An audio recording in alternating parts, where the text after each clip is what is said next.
Afternoon, Bhante Zaya. Good afternoon. Good afternoon, David. Good afternoon, David. Good afternoon.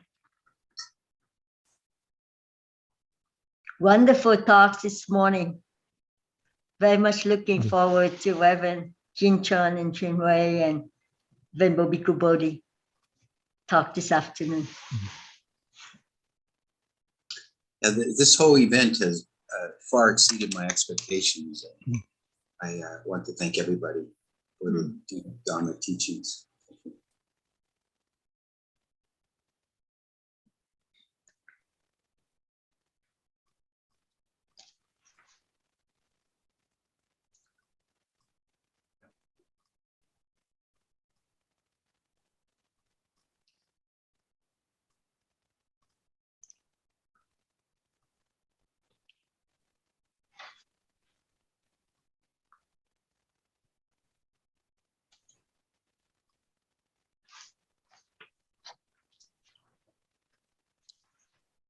Yeah, we could give it 2 minutes for people to gradually come in.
Shall we begin, Bhante? Okay, it's 3:02, so I think we can begin. Wonderful. Welcome everyone to the second session on the final day of Buddhist Global Relief's Meeting the New Year retreat. This afternoon, we'll start with Reverend Jin Chuan and Reverend Jin Wei, who will offer a Dharma talk on compassion, followed by a meditation session and a period for questions. Venerables.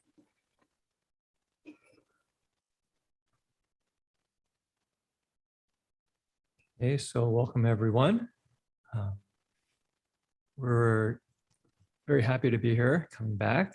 And actually one of the things we reflected on was the theme of this retreat, which was clarity, compassion, and courage. And I know Bhikkhu Bodhi in the beginning said that these three were kind of a little bit random. Why didn't he start with 3 C's? As we were reflecting on it, we thought, well, these actually 3 C's in some way really encapsulate the Dharma in an accessible way for the West. And that taps into the kind of immediate things that inspire people here in kind of, like say, the West or English speaking culture. I think if you told anybody, well, I want to develop some clarity, everyone goes, oh, that's really good. Or compassion or courage.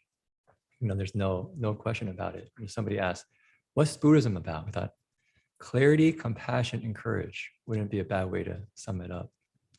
So we're very happy to come here to kind of continue to explore the second of the three words that Bhikkhu Bodhi chose, compassion. And we thought, like we did, like last time, we wanted to start with an invocation. So let me share my screen.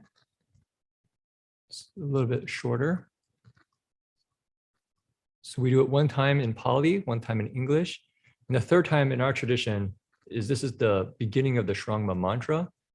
And it's a Chinese pronunciation of Sanskrit words. So we have 4 languages on the screen. Invite everyone to join in if you wish, or you can just listen. Namo tassa bhagavato arahato samma sambuddhassa. Homage to the blessed, noble, and perfectly enlightened one. Namo sadanto sucedoye olahari samyam sambuddhoche. And next, because today we're going to explore the practices of Guan Shi Ying Bodhisattva or Guan Shi Ying Pusa, we wanted to actually share a chant of hers that was in English that was adapted from, I think, a hymn to the Virgin Mary. So this is, as I said, Buddhism coming to the West. Cross the culture. Cross culture, cross religions.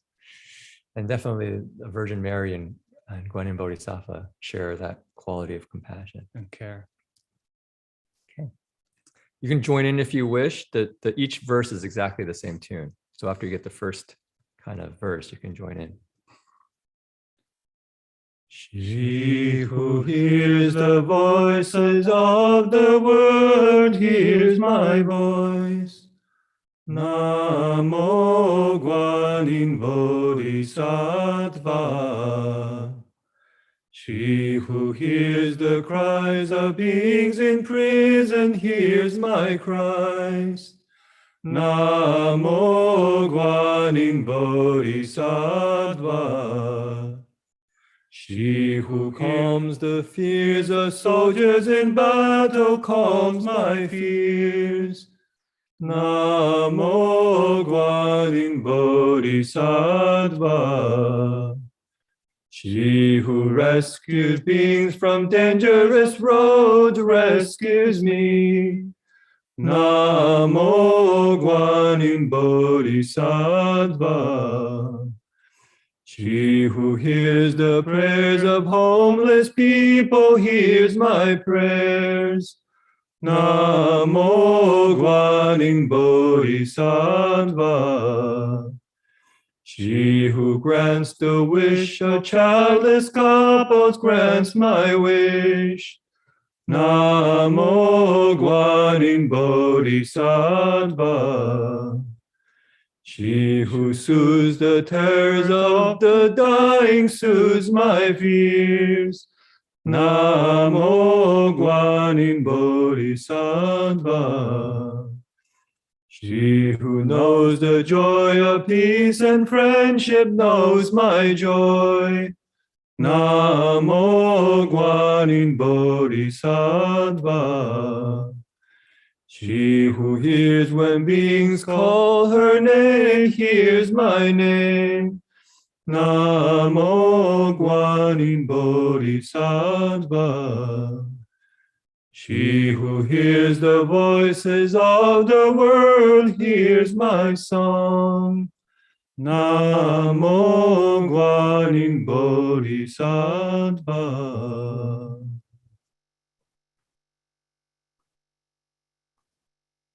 Just to finish with the invocation, we thought it would be nice just to actually recite her name 7 times.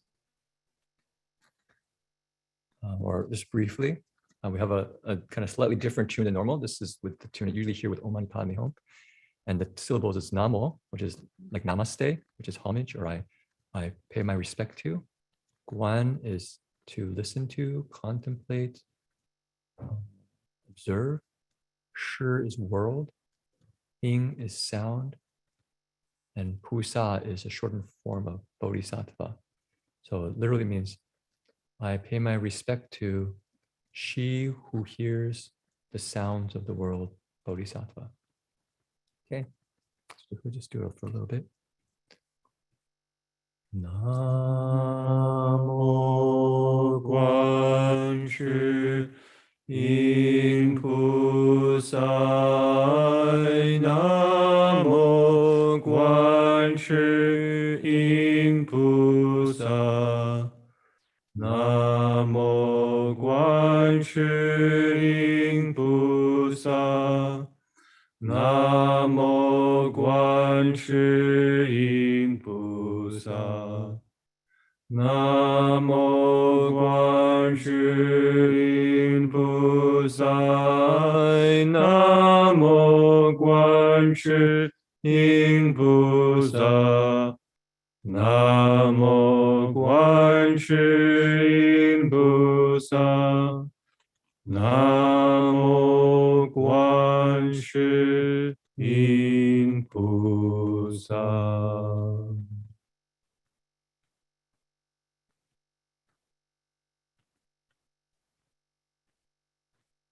Okay, so again, good afternoon, everyone, or good evening, good morning, wherever you may be. We thought, like yesterday, we'd have a chance first to check in with how people are doing. So here's another opportunity to write in the chat box. I don't know if people know how to get to the chat box where you can type to everyone. I think it would be a lot nicer for everyone to see everyone else's responses. So if you can do that, if you look at the chat box, there's a 2 and you can choose, I think, everyone in the meeting. That way everyone can see your reflections. And our question is, if you were to describe your current state as a weather report, what would it be? So for instance, if I were to look at myself, I would say mostly clear, but a little breezy. Maybe you see some rainbows or is sunny and clear sky. So welcome. People can just put it in the chat box and just gives a sense of how people are doing. I don't know if people know how, is it possible for people to do, can we turn on the everyone option under the host? I think you can choose how many people where people can chat to. Oh, I see. I can do this too. There we go. I think now everyone can do everyone now. Everyone. So now you can find, now if you go to the bottom, say your 2 and then pick everyone. And that way people can see everyone. I see a lot happy. Fresh, cozy winter. Okay, somebody says, how to get to the chat box? The bottom of your screen, a little chat button. Oh, now we go. Yeah. Now we're getting somewhere here. Happy and comfy was one in the very beginning.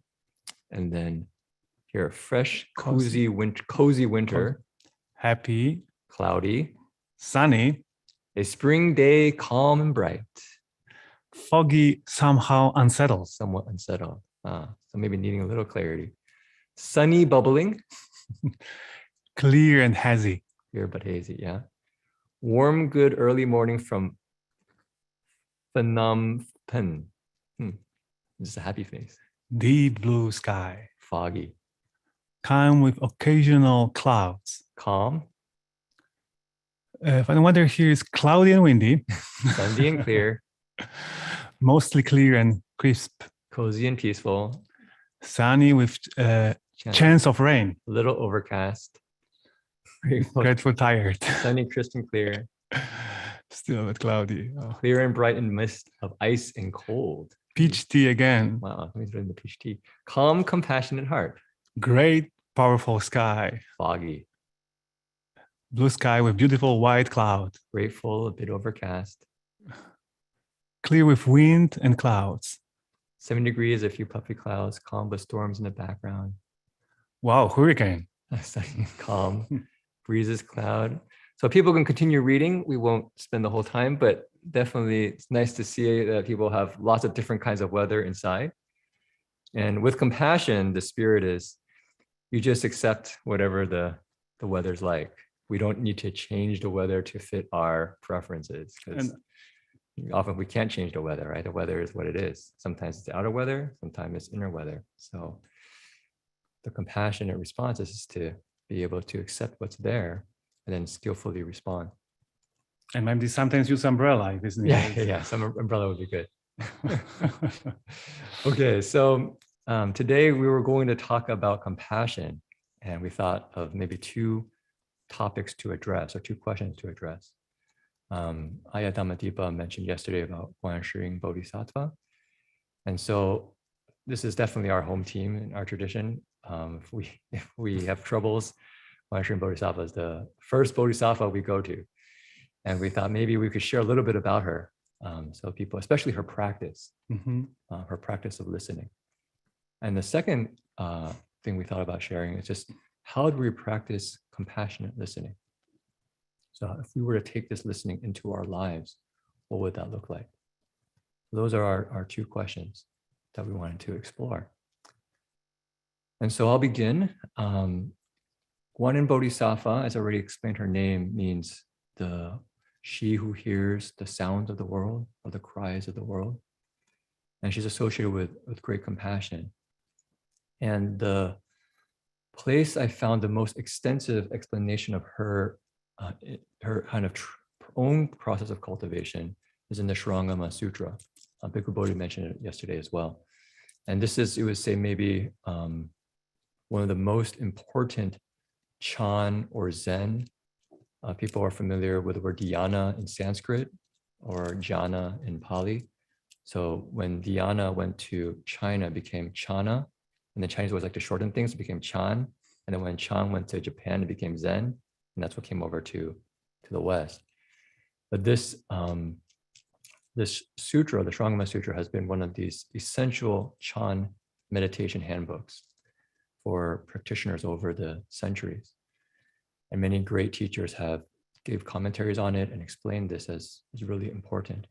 And in fact, there's a small section in this text that describes Guanyin Bodhisattva's process of listening inward that is kind of this key kind of instructions on how do you go inward? How do you go inward? And so we don't have time to kind of unpack all of it, but I thought it would be nice just to share with everyone. I'll just read the section so people have a little bit of the sense of the text. And then I'll just kind of explain the main principle so you kind of have a sense of what is being said here.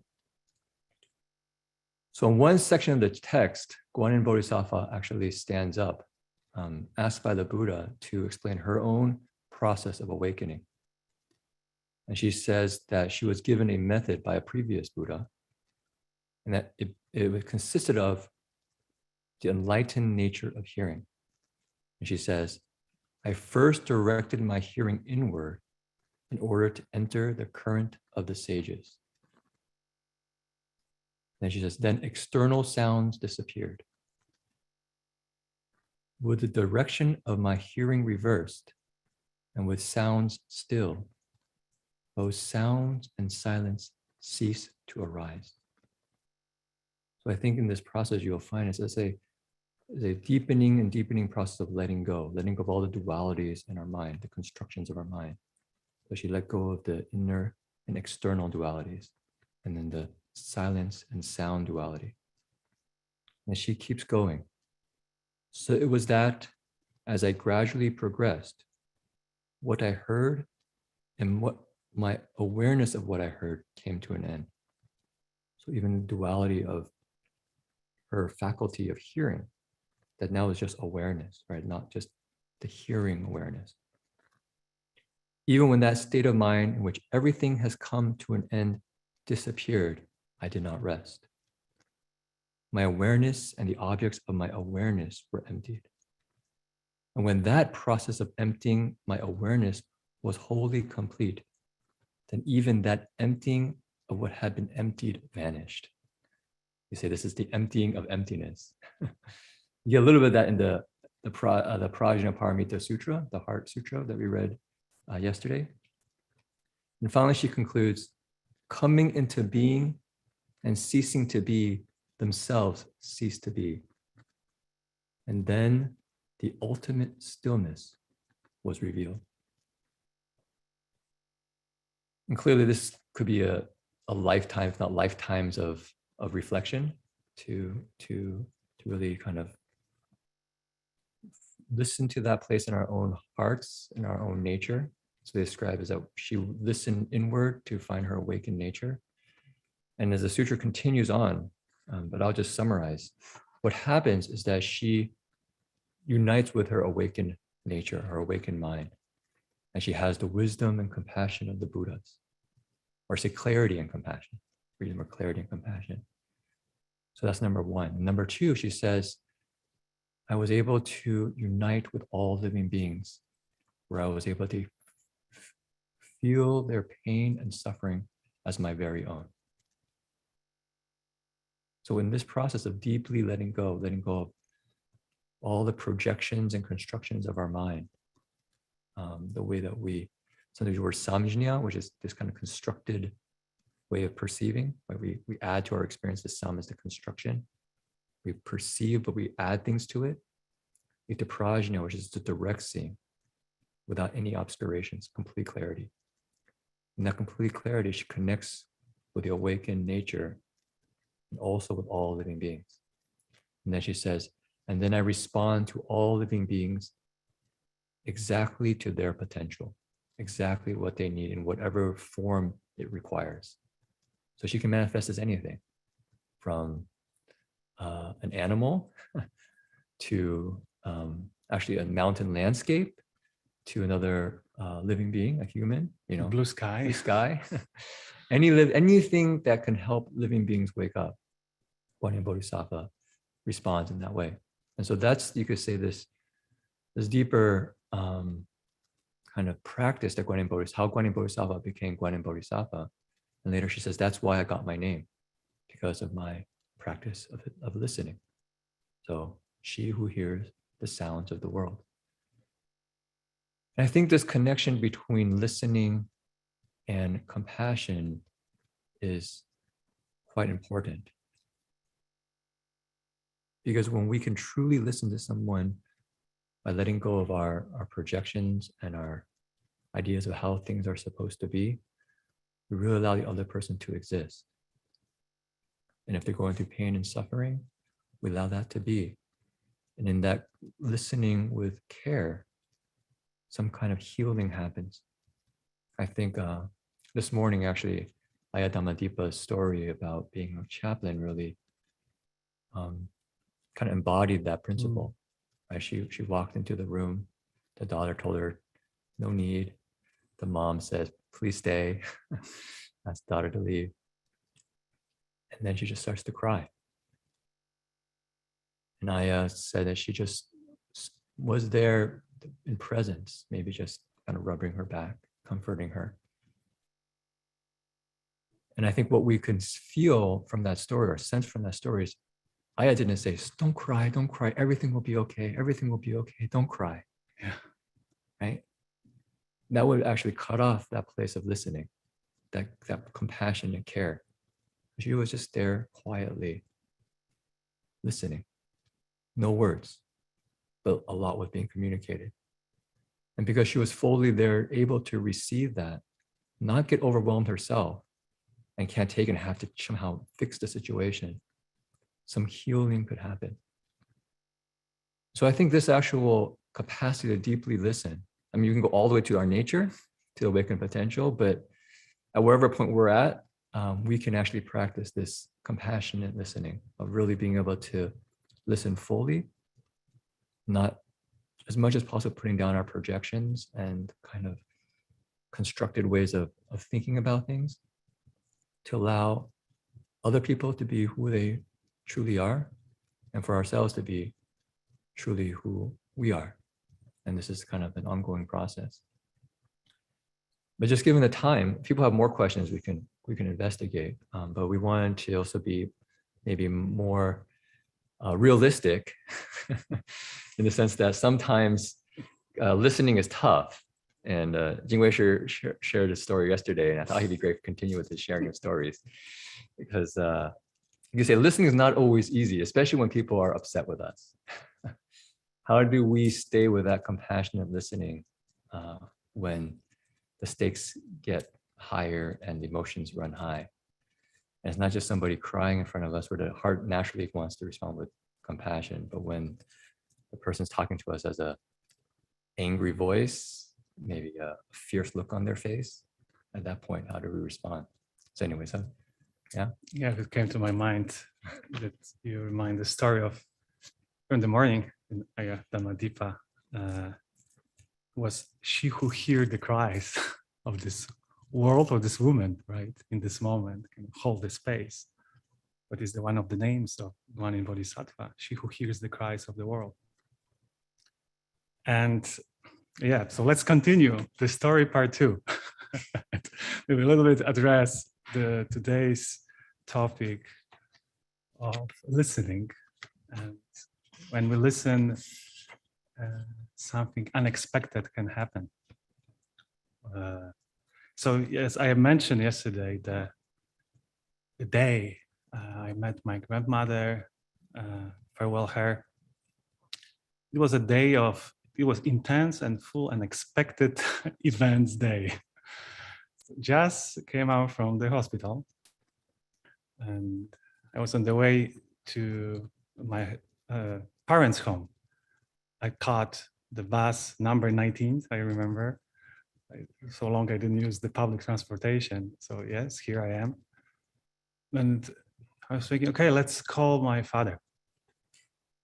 He was very grateful, generous, and offered one of his old phone to use during the visit. So, okay, I call. Hi, Daddy. I'm just visited my grandma, and I'm on the way back to house. I should arrive around 45 minutes. And it was a short pause. Have you visited your grandma? Goes, ooh. Have you came to the COVID unit?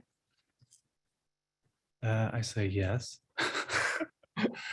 It was very irresponsible. And I paused and call ended. And I can feel my heart start beating faster. Okay, I have one pretty strong situation 20 minutes ago. And now we have something to address here.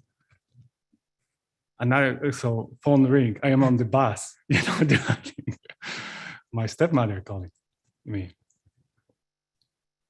We are very disappointed. We talked with your father, and we decided you need to leave our home. It is very dangerous, and you know what you did. It can have some consequences. Again, okay. I didn't continue the conversation. Later, I think Jinchuan should call. yeah, and I actually haven't just called you Wei Shi at this point. That's a side comment. Yes, I commented. Yeah, we have some drama, Jinchuan here. And so I'm driving on this bus, called to my cousin and asked, explain what happened. That I'm looking for some place to stay. I say, before I left home, now the home left me. And she says, I'm very sorry to hear that, but we just in the process of remodeling our house and we cannot invite you, but I would try to find maybe some hotel in the area or so. Oh, it would be very wonderful. Thank you. I says, and call my aunt. She's a daughter of my grandma. Explain her situation. He says, she called me. Most of them call me Marek. Sometimes Jinwei, but they still learn the new name. And Marek, don't worry. You need to go to your grandma flat. It's empty. She will be very happy to offer shelter to you. Okay. I will be there for 1 hour. He says, okay. So I will have a place to go. I found a place to go.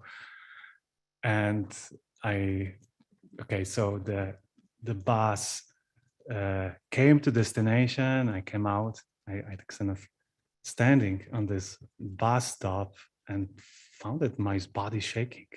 My body was shaking. It's so okay, so first, like before, relax. Relax the body. Relax the body. Relax the body. Rule number one. Calm down. Okay. You know, and so the next of my question is, I ask myself, okay, let's find some clarity here. What's going on? Talking about our team clarity. And it was just happened in the monastery with our 4 participants of the Yeah, retreat. we had a 3-month retreat here at the monastery beforehand. And all of us together, investigate different ways of approaching a skillful communication. And we look at an Eightfold Noble Eightfold Path, which is right speech. And one of the important tools we will find out is non-violence communication, right? What is the method to clear empathic communication, not using any guilt, humiliation or judgment, and talk what really matters, right? So, okay, what I'm feeling? Am I feeling right now? So I can, okay, I'm a bit anxious. So this body is still a little bit unsettled, tight, and it's slightly irritated, or maybe not slightly, a little bit irritated. And so, okay, I feel this. So what these feelings tell me, what I care about here. So I think, okay, I think what I really value in this situation, the connection to my parents, harmony, and to be understood, right, in the whole situation. This is what really matters for me. Okay, so I take, and I kind of have a moment of rush, a kind of small impulse. I flew from California here to, farewell my grandma. This is how you welcome me and support me? This is how I could address the situation before, very easily. Who is right, who is wrong? It's like, I'm ready to fight.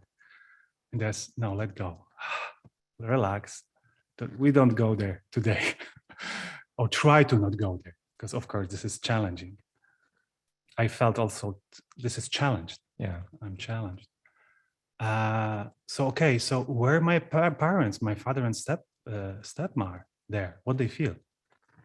And I say, maybe they feel, maybe further step before, what's going on here, right? What is the landscape of the whole drama, I can say. So I talked with my father. His voice was higher than normal. The volume was a little bit higher. And he was upset or irritated. And he says, they says, leave our home. Okay. So they says what they feel in the situation, right? What they can feel. And I say, I was kind of imagining, empathizing with this feeling, what they can have. And I say, maybe they feel upset, definitely frustrated, and feel fear. They feel fear, right? Okay. So what they need, what is their unmet need here? And say, this is need for safety, right? They need to be safe. They need to be protected. They want to stay healthy, right? This COVID, this whole more than a year, experience with COVID, all experiencing, they just freak out, seeing the, their son was in the, epicentrum of in the COVID unit. So, okay. And of course, it was kind of tough situation, was tense a bit, as I mentioned. And I tried to formulate in my heart one sentence, what I want to say when I was on the way back at this maybe 15 minutes walk. So I kind of repeating what I can say. What I came out in very simple sentence. I respect your decision. I will leave now. But I don't have internal resources to talk right now. Let's talk later. So this is one my short sentence that I want to tell them if the situation will be very confrontational, for instance. And I came to open the house, the heart beat a little bit faster. And first, we're very sorry. We're very sorry, that it's what's happened, but we're very concerned, when my friend's family was the nurse. She was working in a COVID hospital and she passed away. She got a COVID. It's, oh, okay. Yeah, I see. And I'm very happy that you follow all these protocols. I really empathize with you, and please do. You are, over 70s, you need to take care of yourself. And I think this is a very good decision that we are not sure. I would take tests to make sure that everything is okay. And actually I can go to my grandma house. So it's no problem. So my father, I will call taxi for you. Okay. So my father called the taxi. So I, went to my grandmother's house, and it was also kind of a gift, stay in her energy and be kind of in her presence. And also knowing that she can know that I'm there. Also, she offered a gift of shelter for the bhikshu is quite good, I think. not bad situation. And, and my father came next day and bring the food for me and so forth, and grandma cooked for me special vegan. Your stepmom. Stepmom. Sorry, grandma passed away. My stepmom cooked a special dish, the vegan dish. And I noticed my father pick up, vegan yogurts and so forth. A lot of care, a lot of care. We understood each other actually in a deeper level. And I said, wow, I'm so grateful that I have a chance to a little bit do some rehearsal in the monastery before and kind of train the listening, how to listen and how to not be very impulsive in the first thoughts, kind of calm down and connect to someone needs and find a space when we can connect and be honest about what we care about, right? So. Yes, I think this is actually a really important skill to develop. Maybe say something in our current times that is in rare supply is, I would say, kind of this open, caring listening. A lot of our conflicts that we have in our families, in our society, in ourselves comes from not listening. Actually, during the retreat, just thought of was, so we did this NVC. We actually we thought we'd just introduce it because we haven't been in the monastery for a while. I found that oftentimes there's a lot of a conflict arises from misunderstanding, and people don't really know how to deal with conflict in a caring, compassionate way. And in our monastery, it's very diverse. So even with the people we have Jing from Poland. I'm an ABC, which is an American-born Chinese. So I grew up here in America, but from Chinese ancestry. One elder here is from Taiwan, another one is from China, another one's from Australia, but German roots. Another one's France, but actually Cambodian roots. So, and each person, one is just from our families, but also from our culture, deals with conflict in different ways. And so, how do we find common language to talk when things really get tough? And so that's why we're doing this nonviolent communication and really exploring what is right speech. NVC is just a particular form, I think, of practicing right speech. Or it's tool. a tool, not a kind of a dogmatic approach to speaking, but just another tool to use. And so we really explored this kind of right speech, the different forms of speaking, but also listening. So one of the participants, who is from China, he used to run a factory of about 700 workers.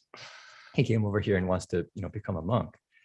And so he's listening for a while. And he said, I think my biggest, we asked one question, of all the different types of speech, which one do you think you need to improve on the most, right? If it's lying or divisive or harsh or idle speech, right? The 4 kinds of wrong speech. It's a harsh speech. I'm very harsh when I'm speaking. I had 700 people, I had to kind of tell them what to do. And so in this process of learning this communication, he realized, I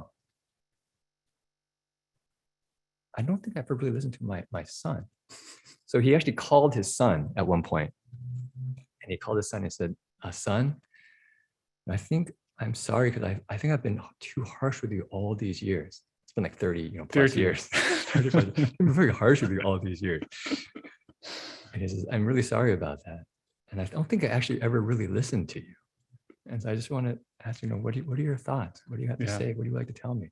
And he said what his son told him on the phone was, Dad, I don't know what to say because I've never heard you talk like this before. But he said that he really opened up and shared, his thoughts and his feelings. And I never heard that. Just such a small act of just saying, here, I put down all my guards. I want to fully accept you for who you are, and I just want to listen to you with this kind of openness, this kind of care. And so these two, what we use these words, clarity and compassion, I think they're really good words. This intention of clarity, meaning I'm open, I'm curious, I want to learn. So if somebody has a different opinion or different way of seeing things, my response isn't, you're wrong, I'm right. It's curiosity, it's clarity. How can I understand you better? Can you please explain? Are you seeing something I'm not seeing? It's just a completely different way of looking at the situation that opens up the listening.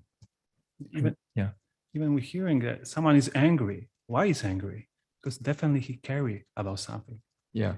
She or he is caring about something. Well, so what is there behind it? This care. And the founder of this nonviolence communication, Marshall Rosenberg, he says that the conflict is a tragic expression unmet needs. Yeah. Unmet needs. So we kind of deeply listening, what people experiencing, empathizing, like metta, right? We are connecting, caring, and try to kind of unpack, understand what they really care about. What is there? What is the value what they have? I just not meet here in this moment. Yeah, so that's the compassion. So what happens is pretty magical when I first learned it and started applying it, because, as I said, in the monastery, there's lots of relationships and it's not always easy. You're living together almost, probably 15, 16 hours a day, eating together, practicing together, living in the same area. And oftentimes, all the afflictions start to rub up against each other and small things become big things. And to have this method of being able to translate any statement of blame or judgment into feelings and needs was actually very powerful. I was saying this is a kind of compassionate listening. So as Jingwei Shi said for his father, when he says, what did he say? He said, I'm very disappointed in you, or how could you do that? Right? The feeling behind that is maybe fear, the need of safety. And care, also care for me. My son was in dangerous circumstances. How he understand that? It's okay. I can see that. I see your care. So, if we were more skillful, his dad probably could have said something like, son, when I hear you say that you're just in the hospital, I feel a lot of fear because I'm really concerned for your safety and our safety. Right? That could be one way of communicating. But although the person is maybe not communicating in that way, even when they're angry, if we can listen deeply to the person, we might be able to hear that heart in their communication. And so this is, I think, a very practical skill to develop. So in the Noble Eightfold Path, you have right view, which we thought maybe is kind of clarity, right intention, which is the compassion, and then right speech, which I would include listening in it. To say, really, can we say, enter this new year with a heart to really be open in our listening, like Guanyin Bodhisattva, letting go at a very deep way, and really being compassionate in our listening. And so, right listening. Yes, right listening. So we thought just maybe sharing that much. I guess the plan was for us to do a little bit of meditation and then open it for Q&A. So maybe if people have your questions, you can kind of hold it. Oh, I see a lot of comments here, one comment here. Okay, so how about we'll do a little bit of meditation and then we can have kind of Q&A on this topic. Just to confirm, we're going to 120 or 130? Is it? 120. 120, okay. Okay. So just to be clear. Okay, so what we were thinking of doing was actually a meditation where we actually recite Guanyin Bodhisattva's name. As we mentioned, this is one of our main practices. And I think for many people here, probably Guan Shi Ying Pusa is a kind of foreign syllables. But I think if we bring it to the deeper practice of what Guanyin Bodhisattva represents, which is this compassionate listening, then it kind of really existentially means something to us. So similar to how when Bhikkhu Bodhi in the very beginning talked about the mindfulness of the breath, when we have the word in, out, so inhale and exhale, it helps direct our mind towards our breath very gently. The recitation helps direct our mind to compassionate listening very gently. That's what her name means. I really respect compassionate listening. This is what I value in this moment. And so what we thought about was first beginning with a kind of seated meditation, kind of what we started with yesterday, that heart of compassion and care for all beings, and then reciting her name from that place of care. So this is just, we haven't quite tried it like this before, but we thought, let's see how it goes. Okay, so people can find a comfortable position. Yeah, I think if we practice together clarity and compassion, also another is see creativity arrive. Okay, so if you can sit upright, back straight. Imagine your head being pulled up by a string.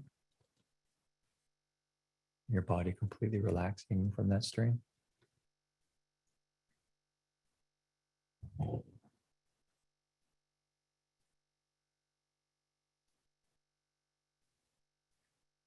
And just to first start by relaxing the body.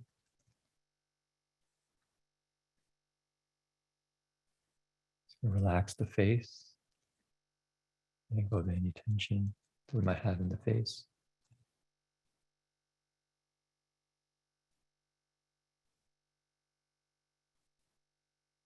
Then to our shoulders, maybe rolling our shoulders back.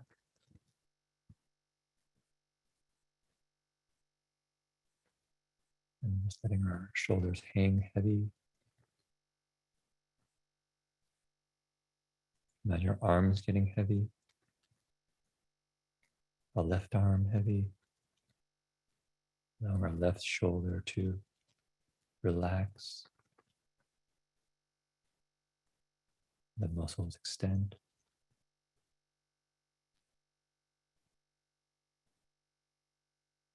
Then our right shoulder.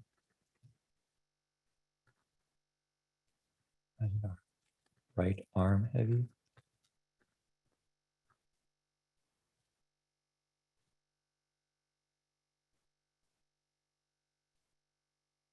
Letting our right shoulder relax. For the muscles to lengthen and relax.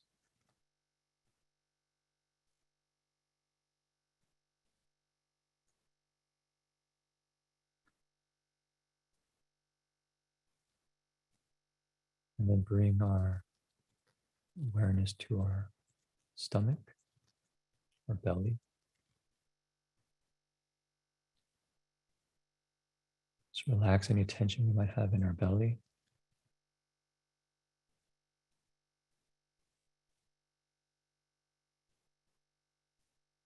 Just tuning into the body. Kind of somatic listening.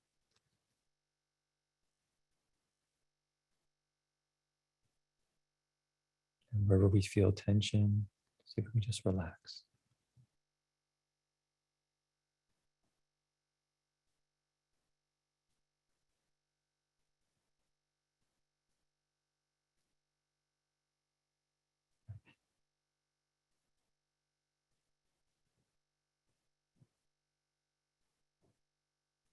Then as you breathe in, you sit up straight,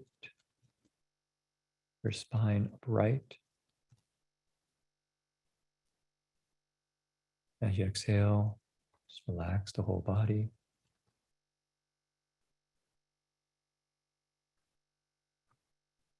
We'll tune into the heart, the heart of compassion, loving kindness, unconditional care.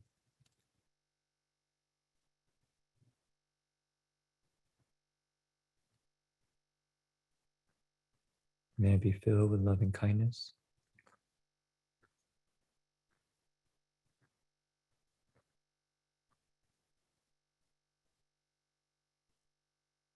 We're tuning into the intention behind these words. May I be filled with loving kindness, unconditional care. Letting it fill up the entire body.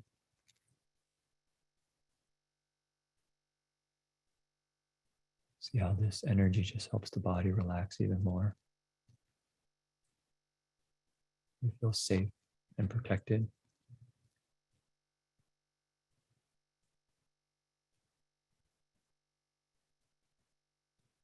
May I be filled with loving kindness.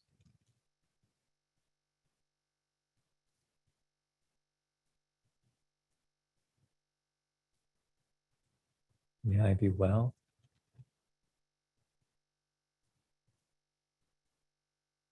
Physically, emotionally, psychologically, spiritually. May I be well.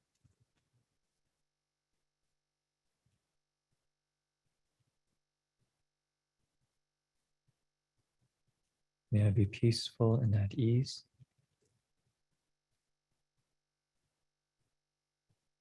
So free of anxiety, free of tension, at ease in both body and mind.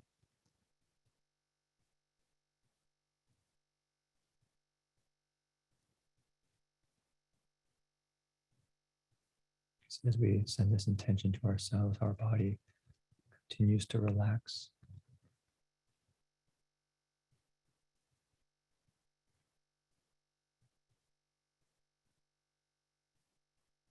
To let go.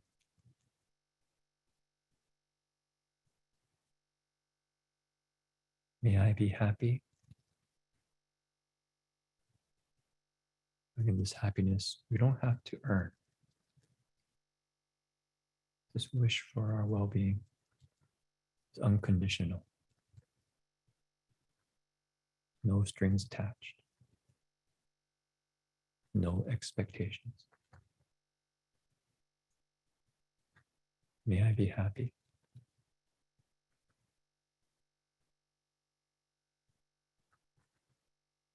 May I have the inner resources, the courage, the clarity, the compassion to meet the difficulties of life, whatever they may be.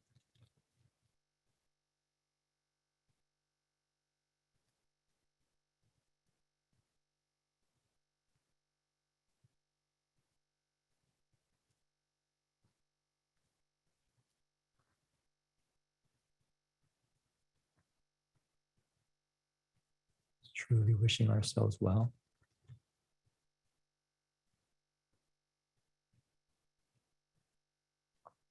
And then expanding that to all of us here as a group. There's maybe about 140, 150 of us here. So this collective we, all of us. So with a sincere wish all of us well. May we all be filled with loving kindness, unconditional care.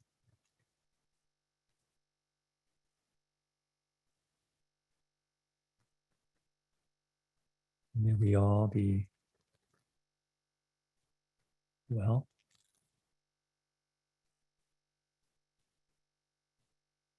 May we all be peaceful and at ease.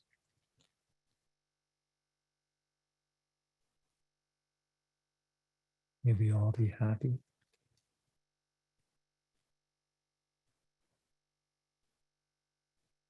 May we all have the inner resources, clarity, compassion, and courage to meet the difficulties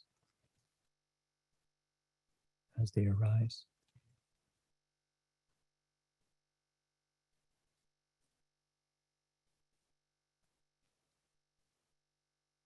Just letting this kind of open-hearted care envelop all of us here. Also feeling that we're part of the whole group.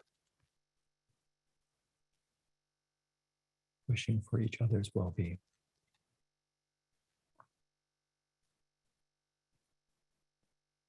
"140 other people are wishing you well right now.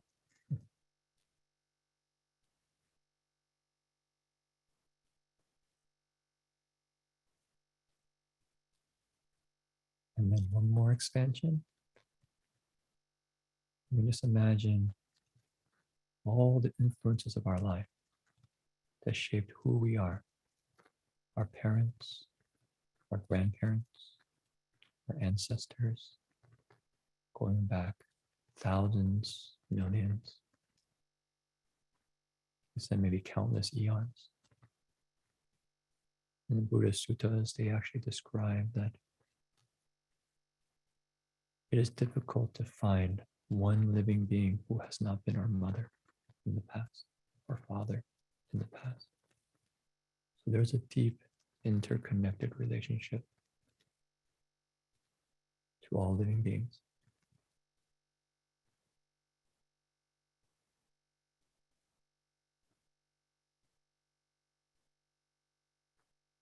Just presencing that in our hearts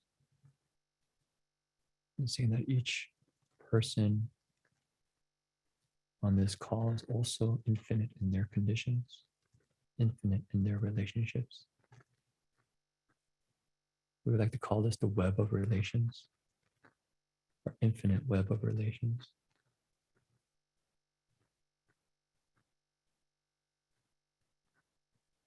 Now we bring this unconditional care to this infinite web that we each have in ourselves, that we recognize in each other.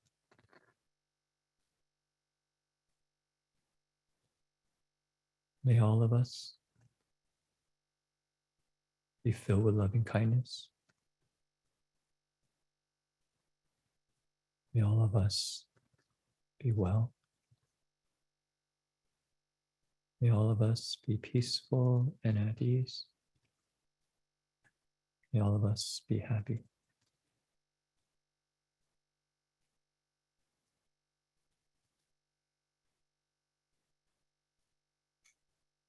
At this point, see if you can stay with that heart of unconditional care that's deeply interconnected with all life. And we will chant Namo Guan Shi Ying Pusa. We invite you also, you could chant along if you wish. And as you chant, we suggest that you can actually listen to the sounds as you chant and have the sounds kind of reminding you of this deep interconnected place, this heart of unconditional care. Maybe say this deep listening. Okay, so maybe just chant for a few minutes. Namo Guan Shi Ying Pusa. Namo Guan Shi Ying Pusa. Namo Guan Shi Ying Pusa. Namo Guan Shi Ying Pusa. Namo Guan Shi Ying Pusa. Namo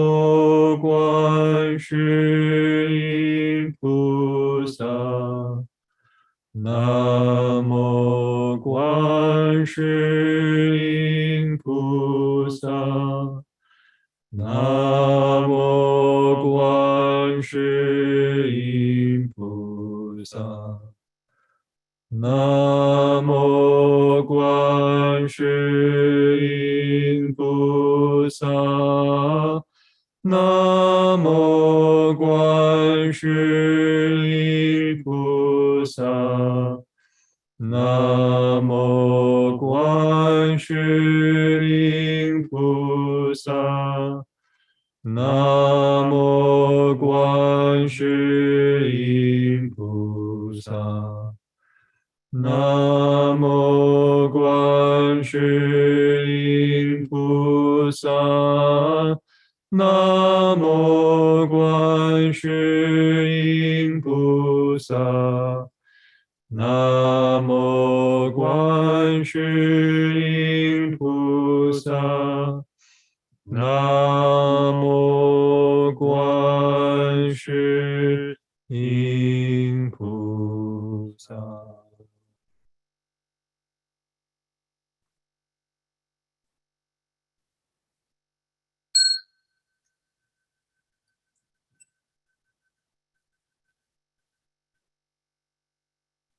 Okay. It was the first time we tried that. So if you have any comments about how that was, you can put it in the chat box. But we just wanted to open up for Q&A for people to be able to ask questions about compassion or what are the questions that we asked. Oh, some people enjoyed the meditation. Yeah, the thing that we found was actually really kind of eye-opening when we discovered loving kindness in the Theravada tradition, because we talk a lot about Guanyin Bodhisattva in the Northern tradition. And so we go to quote unquote great compassion, but sometimes we kind of miss a step. We forget, first, can we not dwell in aversion, be relaxed, kind of care for ourselves? And there's a kind of a buildup where then you can actually open your heart to all living beings, wishing for their liberation, right? Yeah. Okay, so let me see what we have. So if people want to type in the chat box, or you can raise your hand. That way we can, I see Pat Tallman. Yeah, it's nice to be able to hear other people's voices. So can you unmute yourself? Yes. Okay. Can you hear me? Yes, very clear. Okay. Thank you, Venerables, for your presentation today. Most of my experience, I currently practice the Brahma Viharas, and it's in the Theravada traditions, so I'm not that familiar with Mahayana. But the sutta you read struck me as when we practice the Brahma Viharas and in long retreats, you come to equanimity, and it's accompanied by the base of nothingness, which sounded like the first part of that sutta you read. And then the next part sounded like description of neither perception nor non-perception. And then it sounded like she was describing entering cessation of feeling, perception, and consciousness in that sutta you read. So I was wondering, is that a correct interpretation in your opinion, or is that not how you interpret it? Because it really sounded, the words you used sounded to me like that. Sound like that? Yeah. What was the sutta? Is that from the Mahayana? It's a Shurangama Sutra. This is in some say the Mahayana, or maybe the Northern tradition. Okay. Shurangama Sutra. And so it's in the chapter on Guanyin Bodhisattva's method. And I'm thinking maybe not entering a kind of more technical conversation here. My sense of it is actually the Brahma Viharas is a very interesting link to the Bodhisattva path. Because if you look at the Visuddhimagga at the very end of that commentary, when it talks about the Brahma Viharas, it actually says that for those beings who wish to realize Buddhahood, essentially perfect the 10 powers of the Buddha, they actually use the 4 Brahma Viharas to perfect all the paramitas. And then they achieve Buddhahood through that process of perfecting the paramitas. So I think the Brahma Viharas is actually a very interesting doorway to this process. Now, the actual kind of kind of trying to connect, okay, when she does this, what realm is she kind of entering and what's going on? That's a little bit beyond beyond my Okay. experience. But encourage you to investigate yourself. To Thank try you. it yourself and see what it looks, how it feels like. Okay. Okay, some people writing some questions here. Somebody had 2 questions. We are suffering as a result of our own cumulative karma from previous lives and the current one. Then is praying to the Buddha for safety and compassion more just to delay the suffering and help with meeting the suffering that we have to face anyway? In no way is that going to help avert the disaster and suffering? The first question. I think there's one sutta that I find quite helpful to kind of imagine this for our own lives. There's one where the Buddha talks to, I'm not sure which one it is. I think it's called the Salt Sutta. Salt.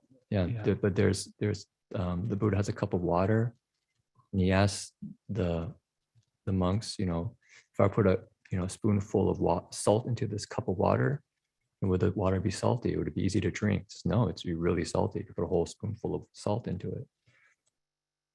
She said, but how about a lake, like a pure, clear lake? All flowing river. Yeah, the just Ganges river. and you just put a spoonful of salt in it. Would you even taste it? I said, no, I wouldn't even taste it. And so I think in that analogy, he's using analogy as somebody who had very few blessings. When they faced the difficulties of their life, it's a lot of suffering. It's very hard to take. But someone who has a lot of blessings, when they face the difficulties of their life, they may not be able to actually experience it not as too much. And so I think this is something really beneficial from Dharma practice, that we realize that we can work with our karma in 2 ways. One is we can actually do good deeds, expand the generosity of our heart. And when we start doing that, somehow our lives begin to work out. And, for instance, we were just recently had storms here in Berkeley, and we're really blessed to be able to be in the monastery. But there's a lot of people who don't have a place to stay. And it's very difficult. It's very difficult. And so one is for us to plant blessings, to do good deeds, and we will have a kind of opportunity to meet the suffering in our lives and with less conditions of pain. And the other is the actual attitude of our minds in the present moment. So if our mind can be still and we can meet the suffering in the present with compassion, then rather than experiencing that pain in a way that leads to aversion, hatred, repression, we actually can meet it with real care and then transform it. So you can say maybe when we pray to the Buddha, it helps us tap into that capacity within ourselves on one level. Yeah, can extend it and connect it to the field. Even like we chant the Guan, Namo Guan Shi Pusa, for those people who have this and feel these connections, we can just expand our heart and connecting the feel of compassion. We can hold this and something what is much more higher than us. Another question he has, isn't it hypocrisy if we were to condemn jobs that require killing animals, such as fishermen and so forth, but yet we eat or buy meat from the grocery store in order to get the nutrition to feed the family? Someone has to do the animal killing. So how can we judge them, but rather show compassion? Compassion for that. Is being vegetarian, which in some villages is not possible, the only viable solution? Please provide some clarity to my muddled thoughts. I don't think we want to condemn jobs in the sense of saying you're evil. I think what the Buddha is trying to point to with the principle of right livelihood is to say, here's a way to live your life to minimize harm, or to maybe even be a benefit for the well-being of other people. He's just trying to give us guidelines for well-being and happiness. It's not so that we judge other people as evil or good, right or wrong. And so people have occupations that are, end up causing suffering. It's not about getting angry at them and condemning them and humiliating them. it's about, as we were talking about compassionate listening, it's listening deeply, like you're listening, realize they need a way to make a livelihood as well. So maybe we can create more livelihoods that are not going to be suffering. And partly why in our tradition we're vegetarians, because also maybe we can reduce the amount of contribution that we have in this realm. So there's less need for meat. So anyways, just some thoughts. You want to answer the next question? Let's see what here. Thank you. Thank you, Reverend. I have a brother paralyzed in the right side by a stroke for 3 years. He is angry with his disability. He yells, screams obscenities when we visit him and tells us to go away for good. What should I do?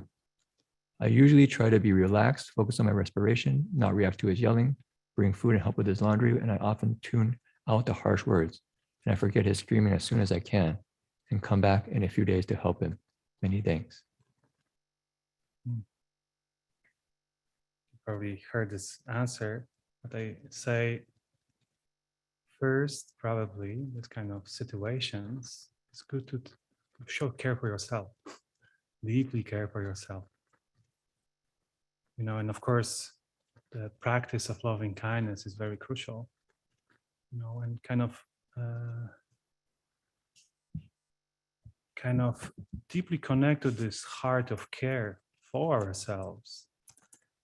And in this process, I think that slowly and slowly we expand the capacity to kind of meet the difficulty in the more skillful way. Of course, what you express here is definitely extremely challenging in many ways. But at the same time, you know, what is for me very uplifting about this loving kindness practice, this is the element of is truly unconditioned.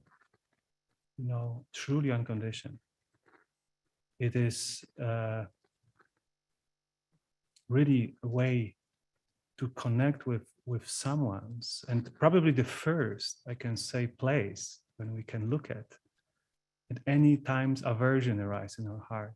You know, anytime the tension arises, when I hear something what upset me, I probably look at on this and try to meet with this kind of welcoming, opening heart, and kind of meet, honor that, relax into it, and this is a training of the heart. It's maybe not happening overnight, but it's interesting. The one way that we phrase in loving kindness is not just kind of a sugary feeling of, you know, yeah, I will like everyone, you know. And I really like one point that the teacher says that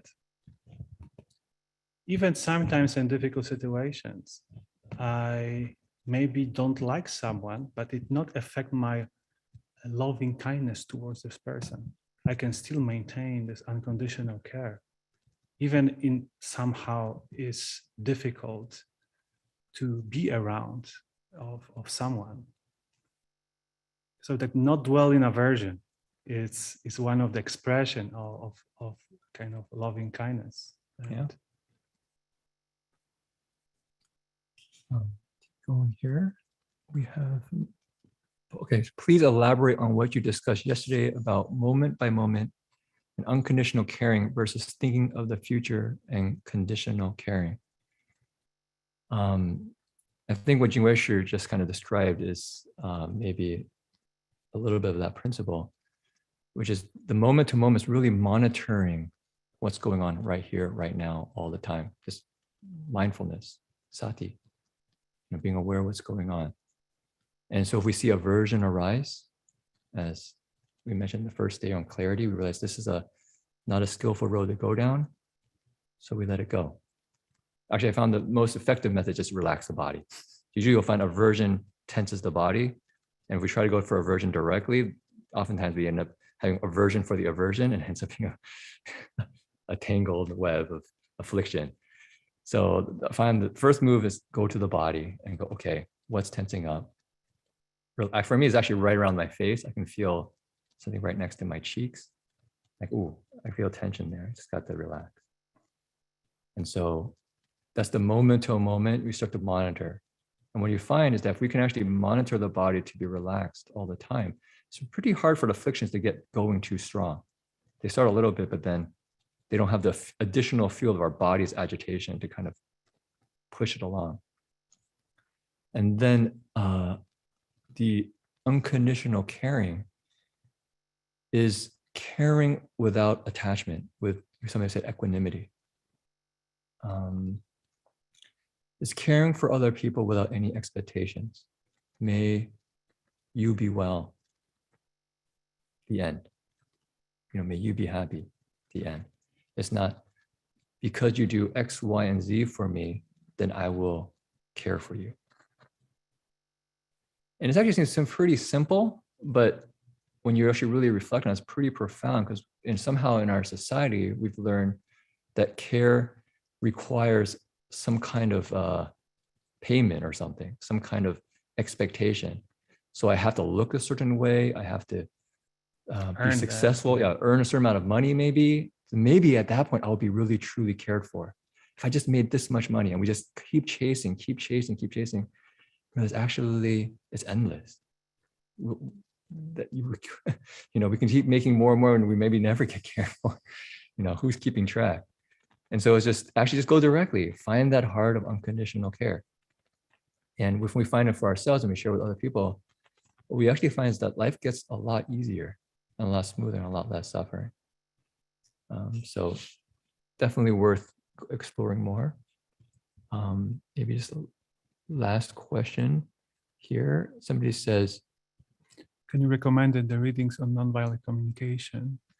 You recommended one book that's orange soft. Yeah, there's a couple of books. There's one book called Nonviolent Communication by Marshall Rosenberg that I found quite helpful and quite insightful. If you want to go through it.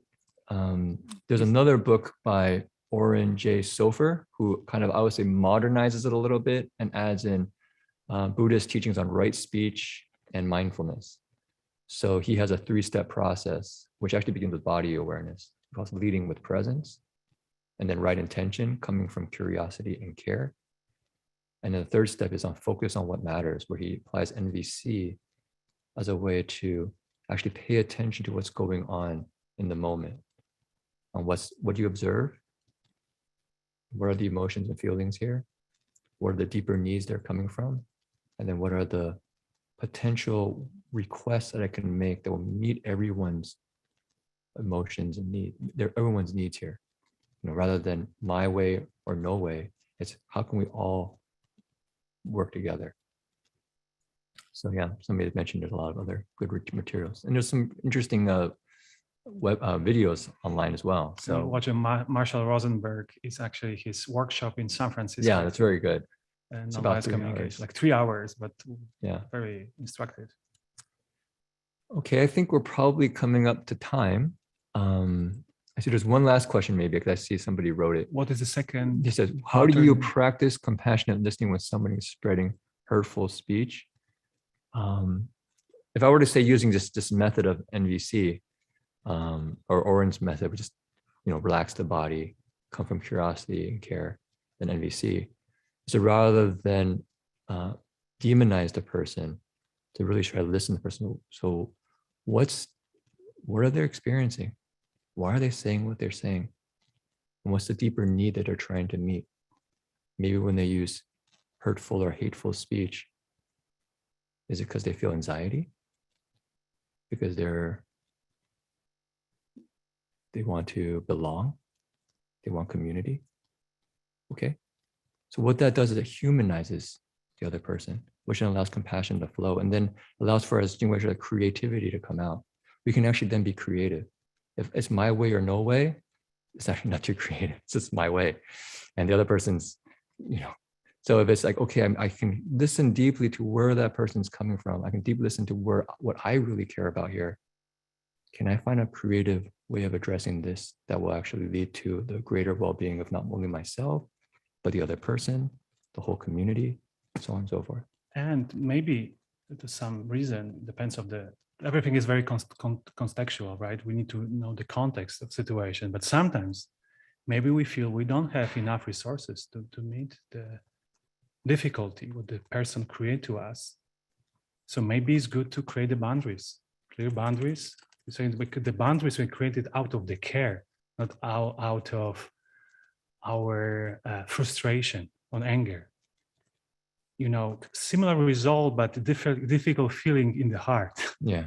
You know, and maybe we can work with the inner resources, kind of grow, open, you know, our understanding and our ability. And time will come, try to connect, reconnect.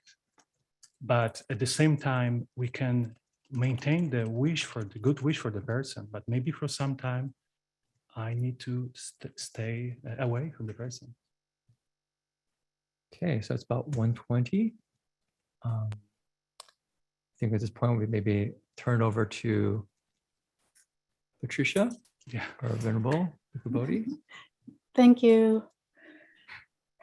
Thank you, Reverend Jinchuan, Reverend Jinwei, for these teachings. We're going to take a short break now, and we'll resume at 4:40 p.m. Eastern Time, 1:40 Pacific. Feel free to leave your computers or devices on during this break. We'll keep the Zoom call open, and we will see you shortly. So about 20 minutes, 4:40 Eastern Time, 1:40 Pacific.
Ante, do you want to start right at 4:40, or would you like to wait a few minutes? Maybe we'll just wait 1 minute. Okay.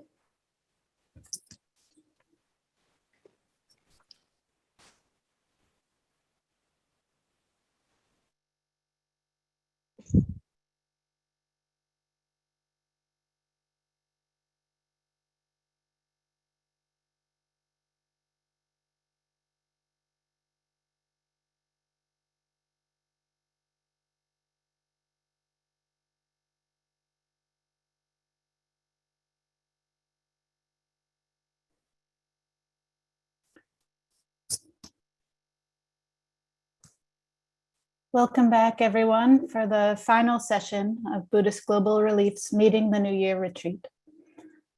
As we conclude our retreat, Venerable Bhikkhu Bodhi will offer a Dharma talk on courage, which is much needed in these difficult times.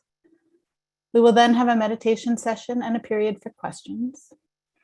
And we'll end the retreat tonight with a brief talk from BGR Board Vice Chair David Broughton, a period of chanting and sharing of the merits. Bhante.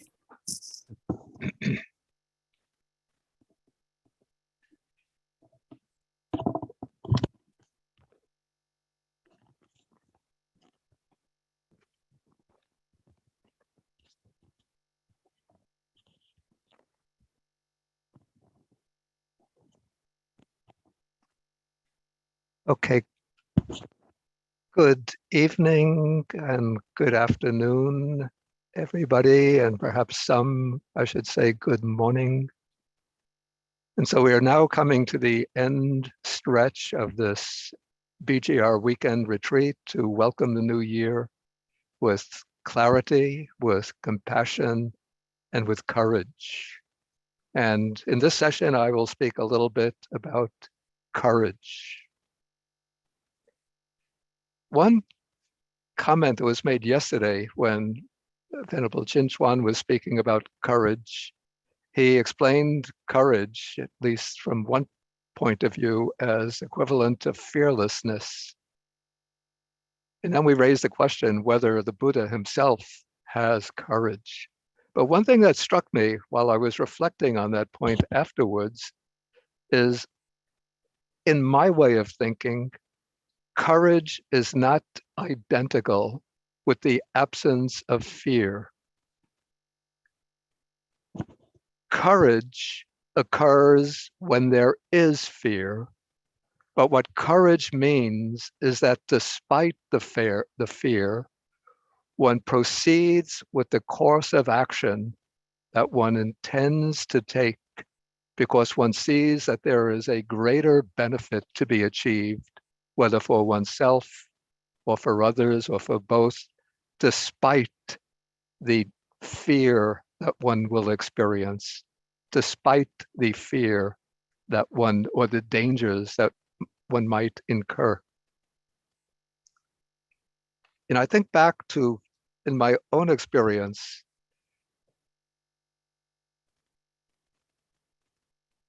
this was the time when I was in my last years of graduate school, working on my dissertation, my doctoral dissertation. And I knew that I wanted to go to Asia to become a monk. And so I had to pay back my student debt.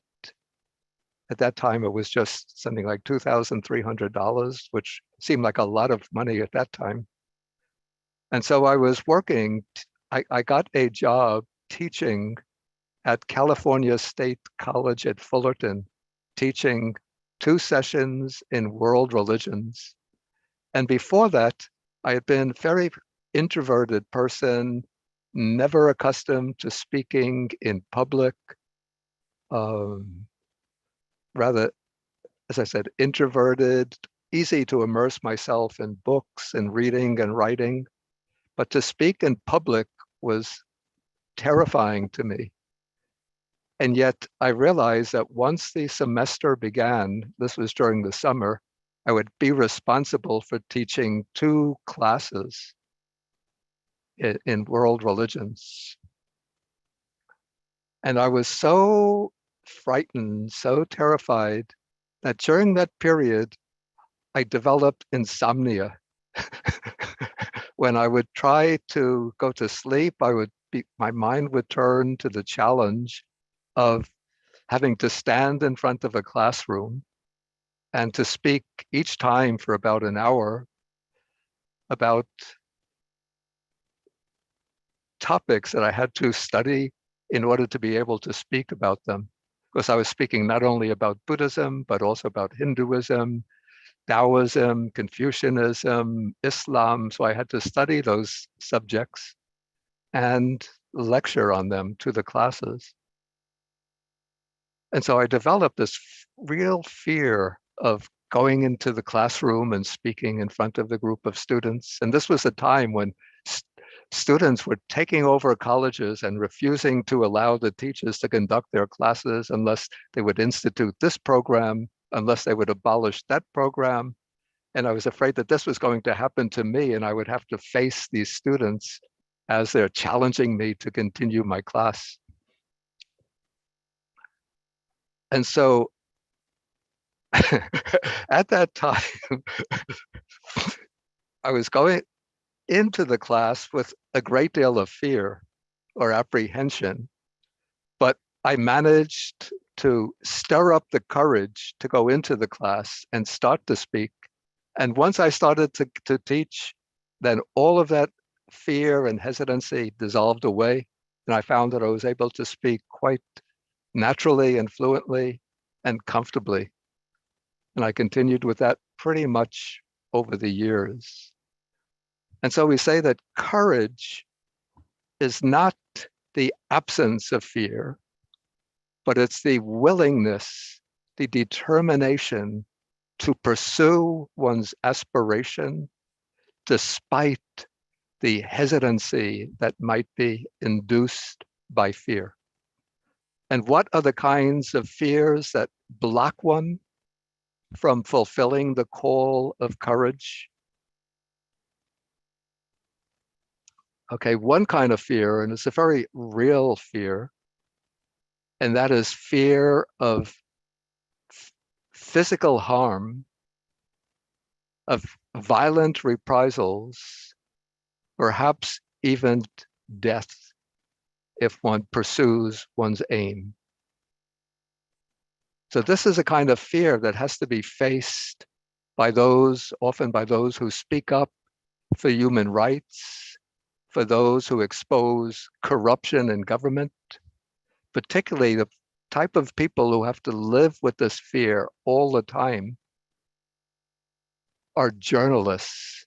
And so some of the people that we could regard as the models for courage in our present period are journalists who are willing to expose the truth about the situations that they face in various countries.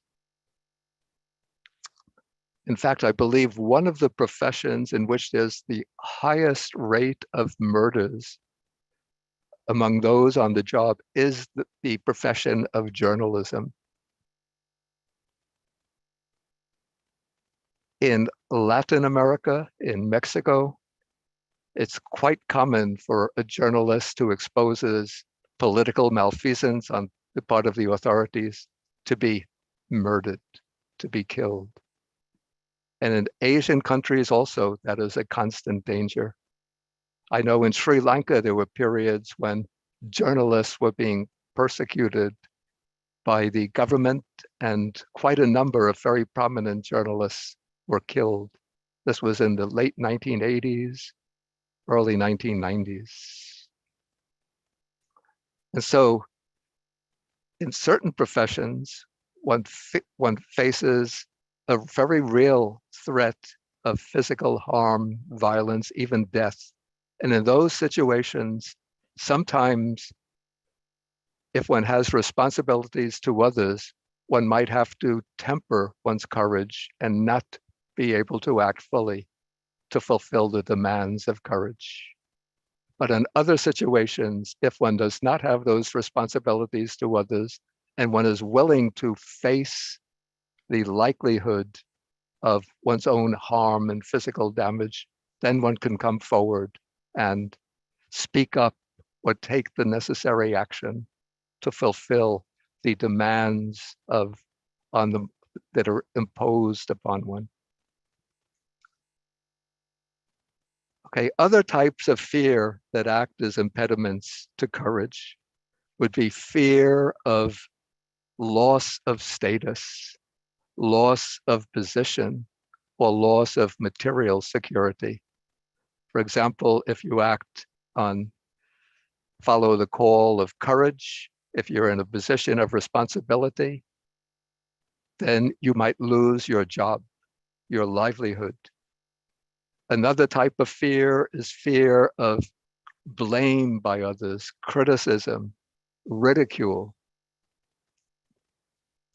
Or the most sort of general type of fear that inhibits people is fear of stepping out of one's own comfort zone.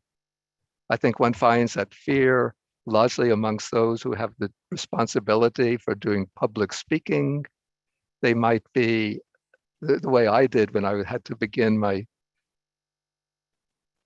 career as a college teacher.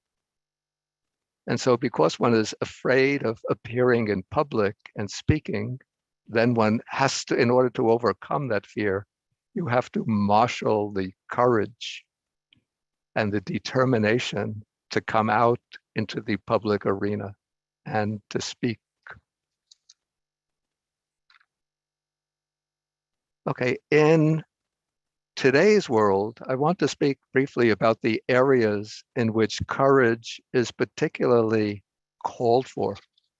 And these are exactly the areas, largely that I spoke about yesterday, as the areas where clarity is needed, the areas in the public sphere in which there is often a lack of clarity, which is responsible for sustaining practices, traditions, policies that in the long term are going to be harmful and destructive to the human community.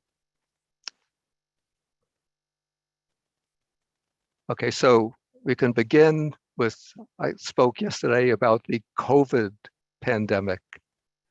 And we faced a period when COVID first appeared on the scene,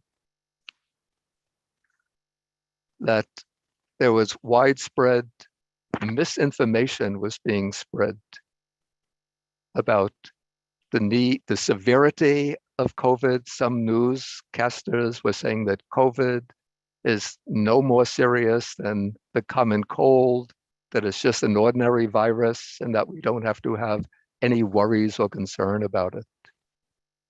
Or that it's not necessary to wear masks, that masks are useless, that it's not helpful to shut down the economy. And yet there were some people from the Center for Disease Control who spoke up, even criticizing the president at that time and the advisors to the president who were defending the position that COVID is not a serious worry. And so that called for courage, even though some of those people wound up losing their positions, or they came in for very heavy criticism from the media. So that took a true act of courage motivated by a concern, a commitment to the public good. I think especially of Dr. Anthony Fauci, who was willing, unlike some of the other people in the Trump administration who remained silent and just nodded their head, who was willing in a very delicate, subtle, and discreet way to contradict the misleading statements that the president was making.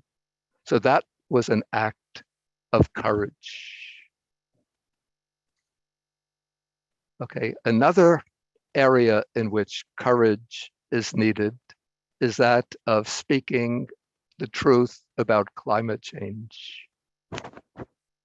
Because here, even the mainstream media seldom connect the bizarre weather events that we've been experiencing over the past several years, heat waves, droughts, drastic floods, powerful tornadoes, wildfires. They'll report on this as news events, but not connect the events and expose them as manifestations of a changing climate. So this is where courage is called for by a few news stations, usually alternative media, which will come out into the forefront and speak the truth, the reality about the change of the climate that's connecting these events and the underlying causes for those events, the underlying drivers of climate change, which is basically the consumption, the use of fossil fuels. And a few even more courageous speakers will connect our excessive use of fossil fuels to a kind of consumer-driven lifestyle, consumption-driven lifestyle, which turns people into consumers who depend upon massive amounts of energy to enjoy a constant stream of ever-changing products for their enjoyment, consumption, and enjoyment.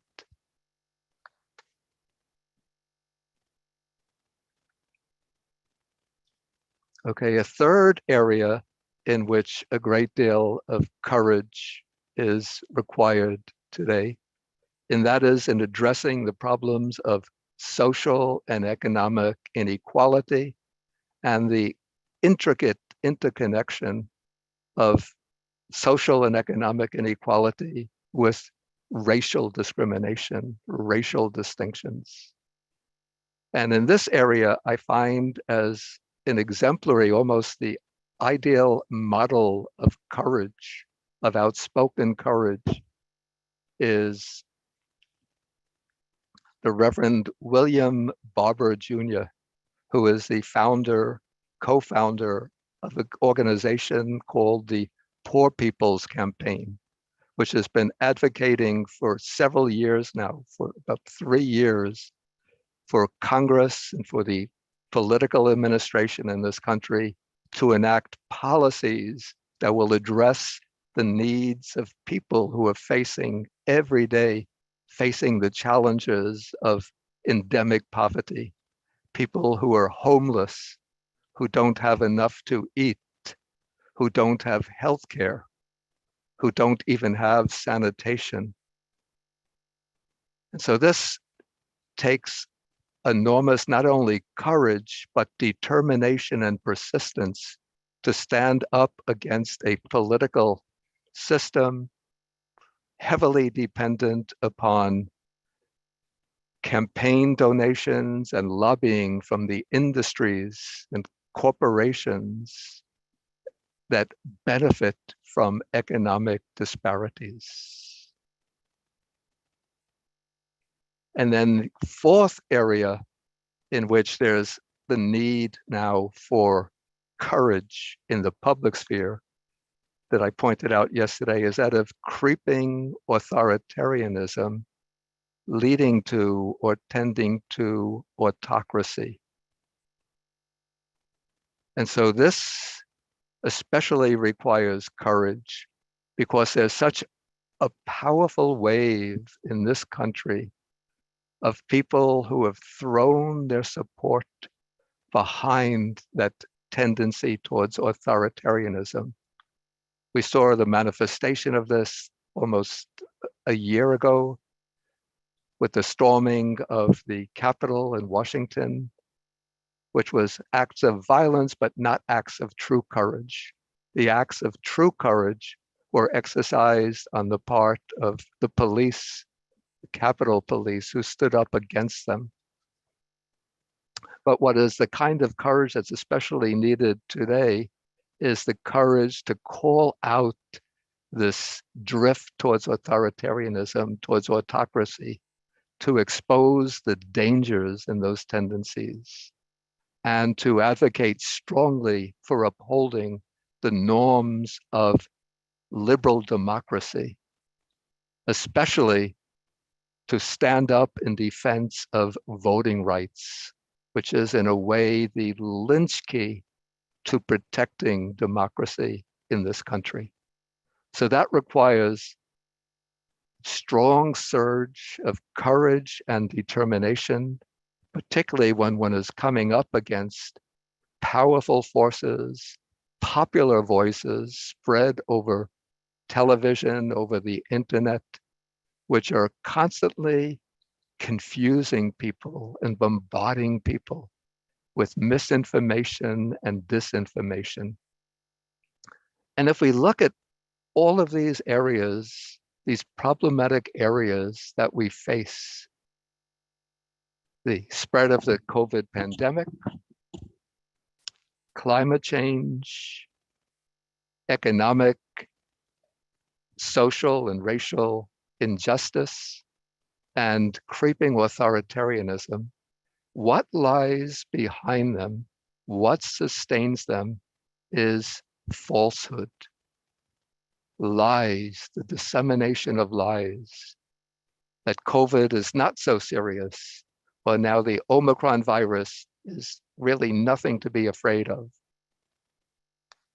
Climate change is a natural phenomena, not caused by our economic system dependent on fossil fuels. Social and economic injustice is just the natural byproduct of a healthy economy, inevitable, unavoidable. And if we try to change this by implementing greater economic justice, we're going to fall into the trap of socialism or communism, of which we should be terrified.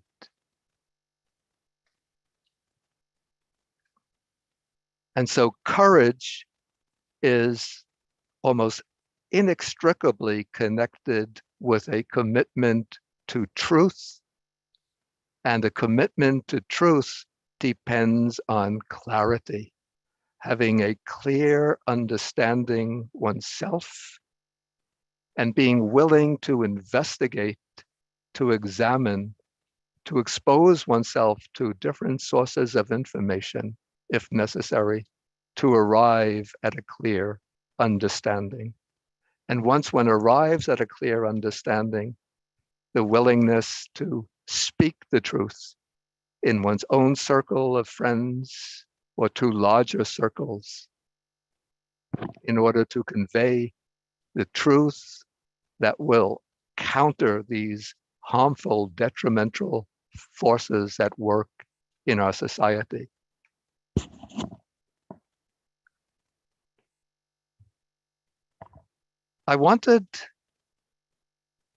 Now I've lost track of the timing for this session.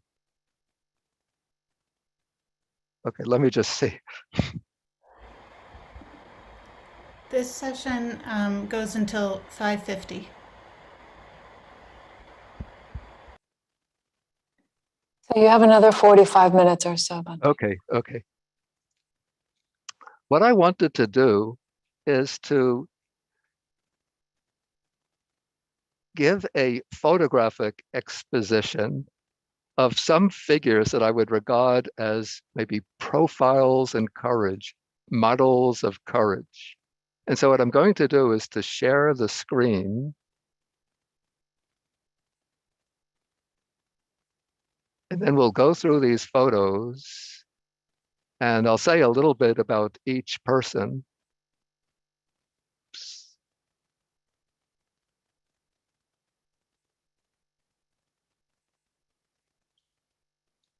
And first, I want to show that there are some types of courage, that courage is not always coupled with clarity and with compassion. There are some types of courage which are admirable, even amazing, but are not connected with the promotion of any kind of altruistic aim, any kind of personal or socially beneficial aim. And there's one example of this that constantly amazes me. And this is, I don't know if you know this story, a man by the name of Philippe Petit, a Frenchman, who trained himself as a tightrope walker, a wire walker, and always looking for greater and greater challenges. And he was living in France. And when he saw the World Trade Center, the Twin Towers being built, his mind was obsessed with the thought, I have to do a wire walk between the two towers of the World Trade Center. And so together with a team of his friends, they traveled to New York City and they pretended to be construction workers who had a job to perform on the top of one of the towers of the World Trade Center. And so they set up camp there and they extended a wire from one tower to the other tower. And then on the appointed day, Philippe Petit wire walked on that wire between the two towers. You could see in the photograph, the Empire State Building is below his feet, and all of New York City is below him. Bhante, we can only see the small version of the photos. Oh, really? Oh, I see. Then I have to. You only see the tiny version. Yes, you might be sharing a window rather than sharing your whole screen. Okay, then let me try.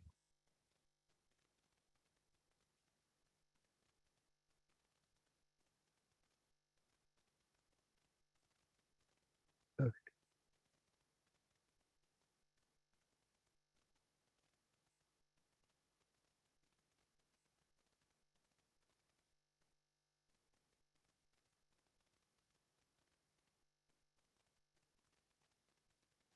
Does this work?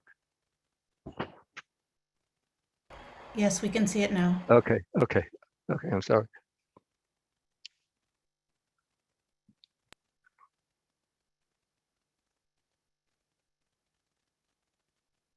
Yeah, so you can see him walking on the wire between the two towers, but the Empire State Building is here below his feet.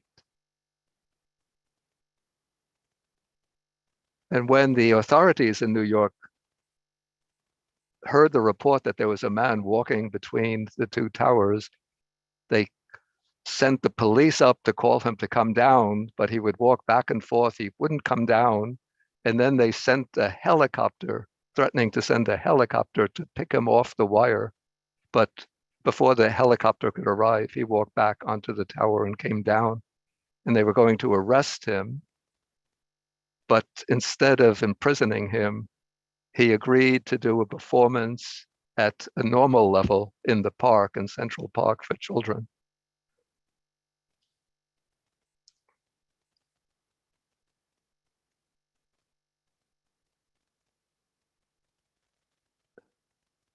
Okay, this is another, I call this a profile in courage. And it just occurs, the thought of this image came to my mind just yesterday when we had the talk on courage by Reverend Jin Chuan and Jin Wei.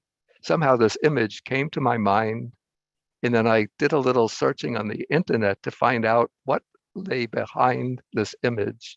And I found that it's the story of a woman, at that time, a girl by the name of Ruby Bridges. And this is, I believe, in 1961. She is attending a elementary school in New Orleans, Louisiana.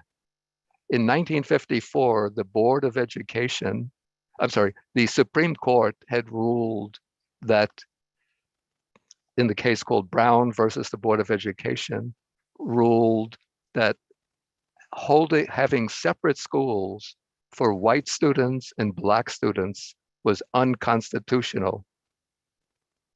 The idea of separate but equal was unconstitutional. And so schools in the South were being gradually integrated. But in Louisiana, the process of integration was very slow. It was lagging behind the other states. And Ruby Bridges, she was the first girl to attend elementary school, an integrated elementary school in New Orleans. And there was a famous painting drawn of her by Norman Rockwell. It's rather small. The reproduction here is rather small. She had to be accompanied when she went to school. She was greeted by a crowd of white people who were yelling at her, cursing her, abusing her, throwing things at her. So she had to be protected by US Marshals. And when she went to the school, all of the white parents withdrew their own students from the school. And so I think for the first few months, she was the only student in the school. And all the other teachers also withdrew from the school except for one teacher who originally came from Boston, stayed on and taught her. Eventually, I assume the other students, the white students, returned to the school and the school became increasingly more integrated. But it seems that this would be a true profile in courage for a girl like this, just I think 6 years old, to attend school facing so much hostility, so much resistance from the established white population of the city.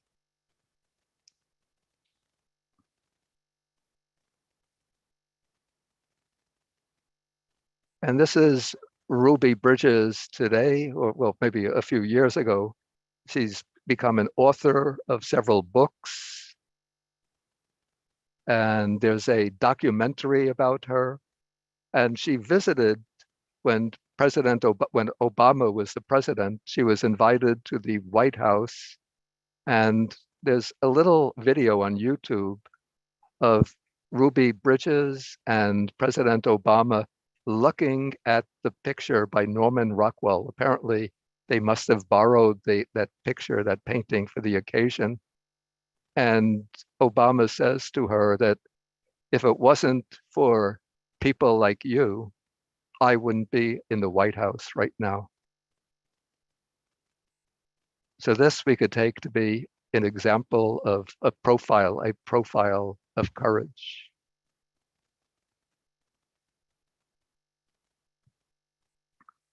Okay, the next, did another photo appear? Yes. Okay, this is a man named Wesley Audrey, and he's not a civil rights icon, but he is a construction worker in New York City. And this is something that I heard about myself and I remember very distinctly, because at the beginning of 2007, I remember I participated in Chuangyen Monastery. We have every New Year's Day a interfaith prayer for peace. And when that prayer service was over and after I had the meal, a friend of mine drove me to my father's house so that I would spend a few days with my father. And the second day that I was there, in the evening, we were watching the news together. This is January 2nd. And the news reported a remarkable event that took place in New York City.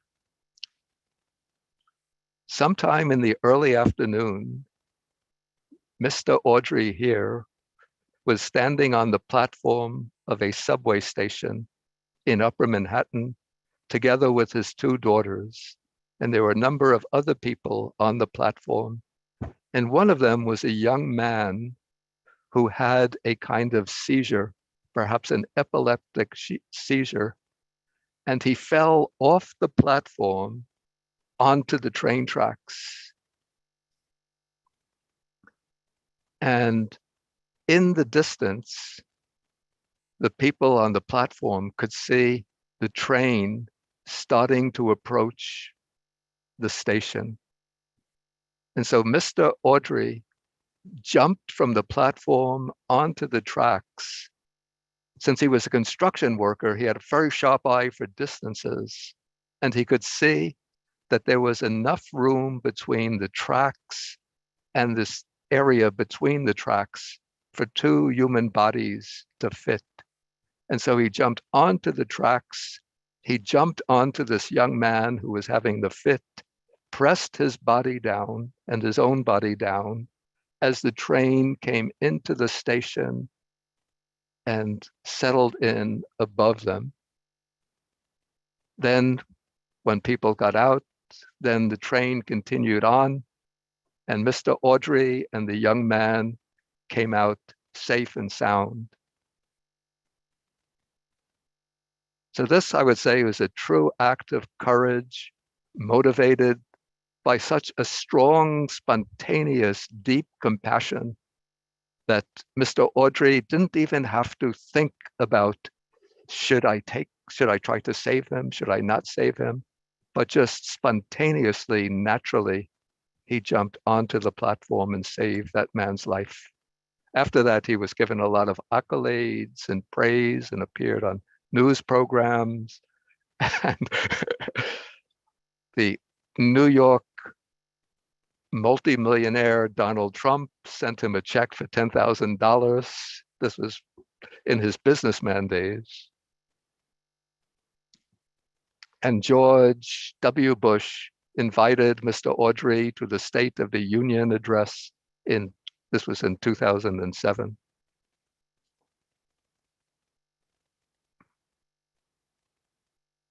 Okay, here's another profile in courage. Probably all of you will recognize who this is. This is a little girl. At this time, she's 15 years old. Her name is Greta Tunberg. And every Friday during the school year, she would stay out from school and sit by the parliament, the Swedish parliament, with a sign reading in English. It reads, "School strike for climate." And so she was just one lonely girl, very obviously extremely intelligent, extremely thoughtful, extremely committed to protecting the planet, to protecting humankind and life on Earth from the dangers, the disasters that would occur as climate change escalates. And yet people were looking askance at her, perhaps ridiculing her, criticizing her. But in time, her message spread more and more widely until she was mobilizing populations around the world to join in movements and marches and demonstrations on behalf of the climate. Not that she was the first one to initiate climate marches. I remember going on climate marches even 2013, 2014, I think 2012 as well. But I think the one who's given the sort of the widest, broadest international recognition to the perils of climate change is this Greta Tunberg, who is now, I believe she's, 18 years old now. Whoops, I went too fast.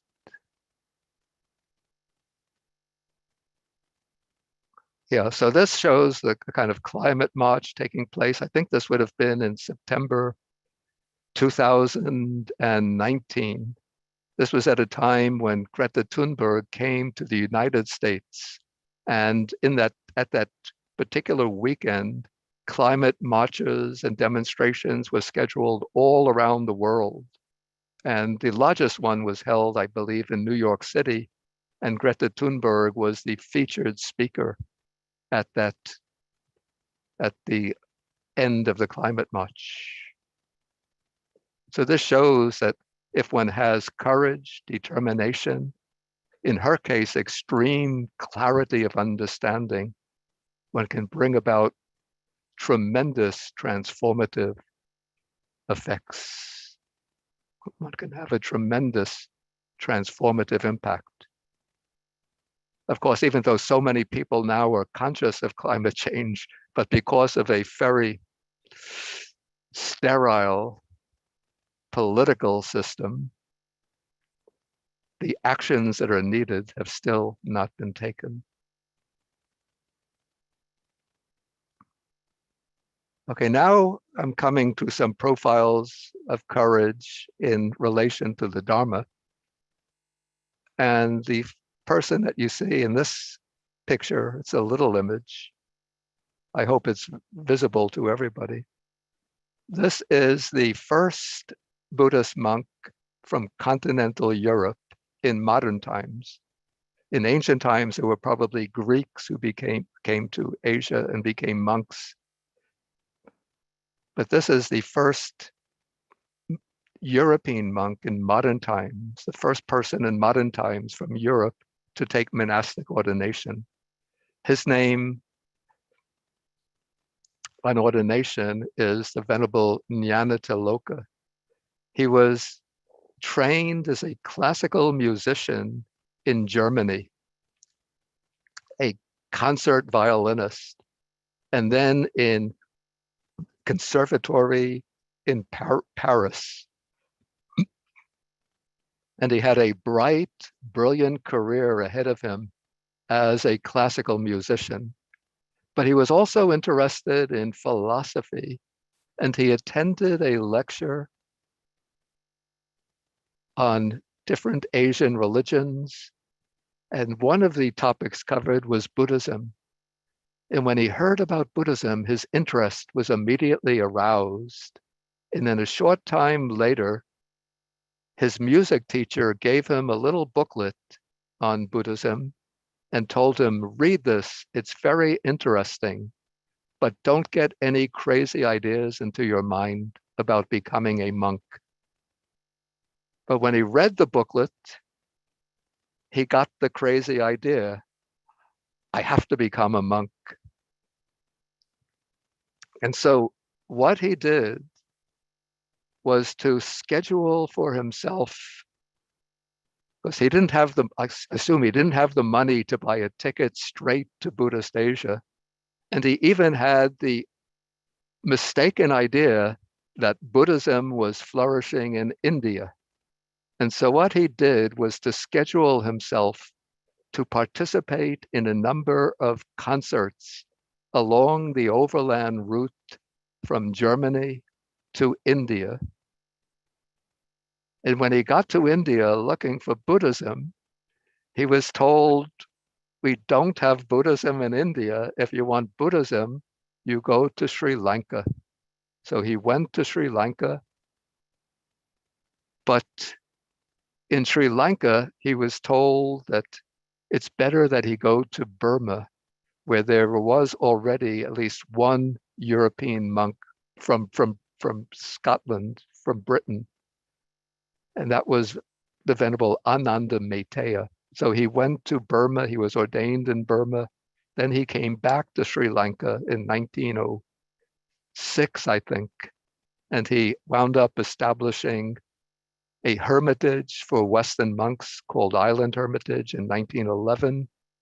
During the war periods, especially during the First World War, he was brought by the British, because the British were the colonial power occupying Sri Lanka, then called Ceylon.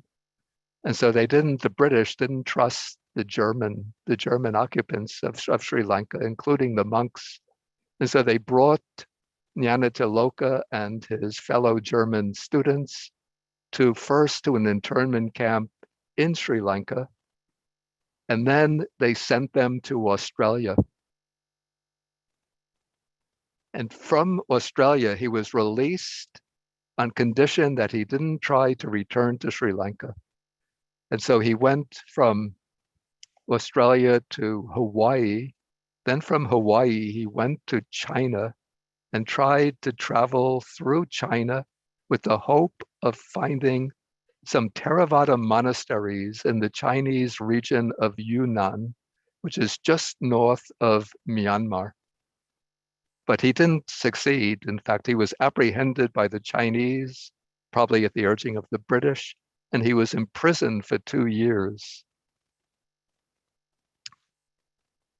Okay, I won't go into a full biography of Venerable Nyanatiloka, but he became the teacher of quite a large number of Europeans who went to Sri Lanka to receive ordination, including the person who became my Dharma teacher, the Venerable Nyanaponika. So I'm somewhat in the lineage of Nyanatiloka. And he established, well, in his early years, he established Island Hermitage, which is in the south of Sri Lanka. But then in his late years, in his 70s, he moved to the upcountry where the temperature is cooler, and he founded a place near Kandy called Forest Hermitage, where he remained during his last years. Then my teacher, Nyanaponika, came to occupy Forest Hermitage. Then I came to live with Venerable Nyanaponika for about 12 years and stayed in the Forest Hermitage for altogether 18 years.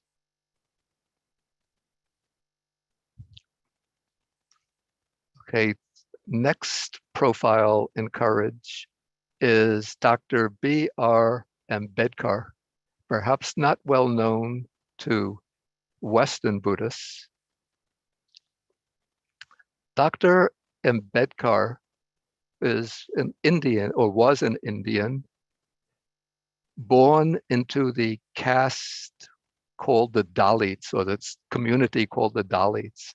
The Dalits are the people that are regarded by the upper caste Hindus as the outcasts, the untouchables, those whose very touch is polluting. But he was apparently, even as a child, very bright and very curious. And so he attended school, the public school, but because he was an outcast, he would not be allowed into the classroom. He had to sit outside the classroom and listen in, sitting on a sack, a cloth sack, while the other students could sit in chairs in the classroom. And if he wanted a drink of water, a student would have to come out with a bottle of water, and the student couldn't give him the bottle or the pot of water to drink directly, but the student, he would have to hold out his hands, and the student would pour the water into his hands, and he would drink. And yet, Bedkar did so well in school that he wound up pursuing not only college education, but graduate education, earning 2 doctorates, one from Columbia University, another, I think, from the London School of Economics. I think his degrees were in economics and perhaps political science. And when he returned to India, he was the one commissioned to be the head of the committee. When India gained its independence, he was the one who was commissioned to lead the committee with the responsibility for drafting the Indian Constitution. So he is often said to be the architect of the Indian Constitution. But the other side of Bedkar's life, apart from his education and his secular conviction, was his religious contribution.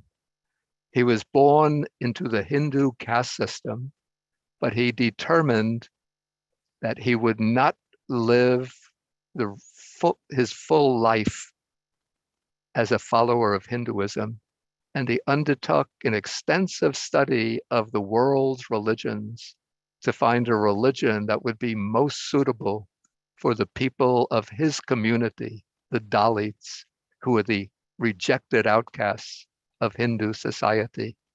And after studying the different religions, the religion that he decided most best served the needs of his community and the needs of humanity in the present time is the Buddha Dharma. And so in 1956, it was, I think, October 15th, 1956, he had arranged for a special ceremony with a Burmese Buddhist monk living in India to formally renounce Hinduism and to take the 3 refuges and 5 precepts of Buddhism. But he didn't arrange the ceremony only for himself, but he announced his intention to the entire Dalit community in the city of Nagpur. And 500,000 people turned up to take the 3 refuges and 5 precepts along with Bedkar. And this photograph shows Bedkar here apparently giving a speech. And these are his Dalit followers attending the ceremony. And when I was in India, 2019, I visited Nagaloka, which is a Buddhist center established by the followers of Bedkar. And they brought me to visit this field in which Bedkar took the refuges and precepts. They call this the Dhamma Chakra, the field of Dhamma Chakra, the field of the turning of the wheel of Dharma.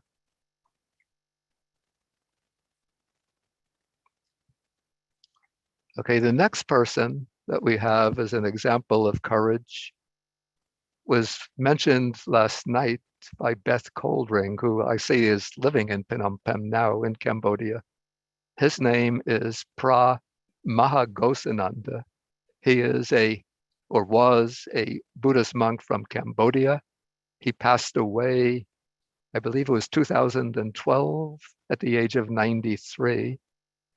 Okay, he was ordained as a child in Cambodia. He studied in Cambodia. He studied Buddhism. He went to Thailand in something like 1965 and remained in Thailand for 11 years, studying Buddhism and receiving training in meditation. But during the last period of his stay in Thailand, Cambodia came under the control of the Khmer Rouge, which was an extremely brutal, totalitarian political organization that massacred large sections of the Cambodian population. Cambodia turned, during that period of the Khmer Rouge regime, it turned into a killing fields. All people in Cambodia who had been educated in the West or even who had received in Asia higher education were killed.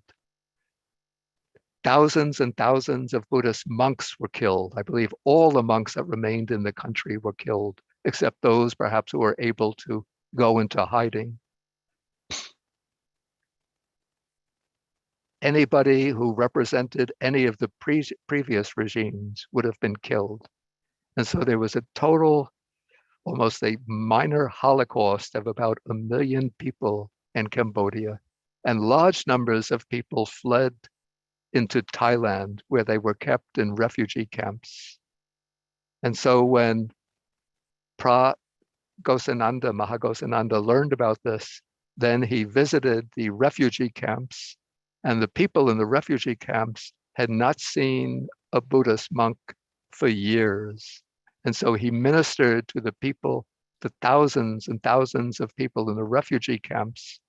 And then after the Khmer Rouge were deposed from power, when a more benign government was installed, the one still riddled with corruption and power grabs, he returned to Cambodia.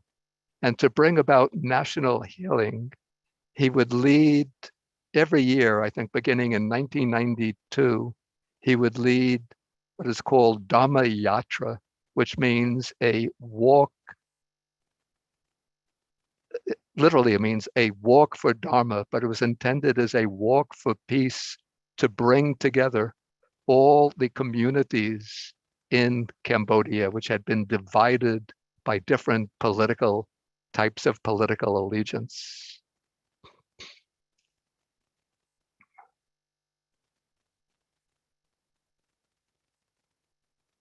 Okay, here we come to the next picture. And this is a Buddhist nun, a bhikkhuni, whose name is, or was, Bhikkhuni Kusuma. In her lay life, I knew her well when she was a laywoman. Her name was Kusuma Devendra. She had studied biology and she was a specialist in microbiology. And sometimes as a laywoman, she would bring alms offerings to myself and to Venerable Nyanaponika. But she was also a very devout Buddhist and very keen student of Buddhism. And so she gave up her professional career to pursue a doctorate in Buddhist studies, specializing in the study particularly of the discipline of nuns, of bhikkhunis. And at that time, as probably all of you, many of you know, there was no bhikkhuni order, no order of fully ordained nuns in the Theravada tradition, and the prevailing conviction was that the order of bhikkhunis is extinct and can't be revived until the next Buddha appears in the distant future. But Kusuma did investigation into this issue and found a way, a possibility, an opening for reviving the bhikkhuni order. And she consulted with some of the monks, particularly the Sri Lankan monks who were serving in India, amongst them the Venerable Mapalagama Vipulasara, who became somewhat of her consultant and guide. And so she arranged, together with some of the Sri Lankan, we call them the 10 precept nuns, not fully ordained nuns, she arranged to go to India and to receive ordination in India with the participation of the Korean bhikkhunis and bhikkhus and the contribution from the Sri Lankan bhikkhus living and working in India. And so she became the first Theravadan bhikkhuni of the modern era. And through her influence, the bhikkhuni order in Sri Lanka revived. And so now today there are several thousand bhikkhunis. And so again, this was a profile in courage because at the time she took that step, she was subjected to extremely harsh criticism by many of the senior monks as well as their lay followers. And when after she took ordination, she and the other women took ordination in India, they decided that they couldn't return immediately to Sri Lanka because it would stir up too much controversy and they would be subject to too much hostility and abuse. And so they decided to remain in India for 3 years before returning to Sri Lanka.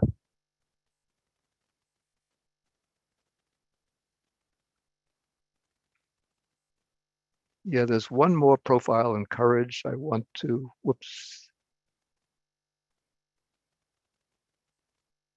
add before we stop.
I had it lined up, now I've lost it.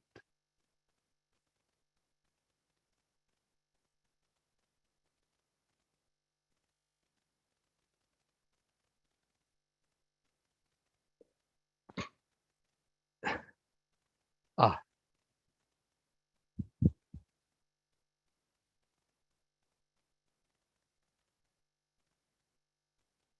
Did the photo appear? Yes, Bante.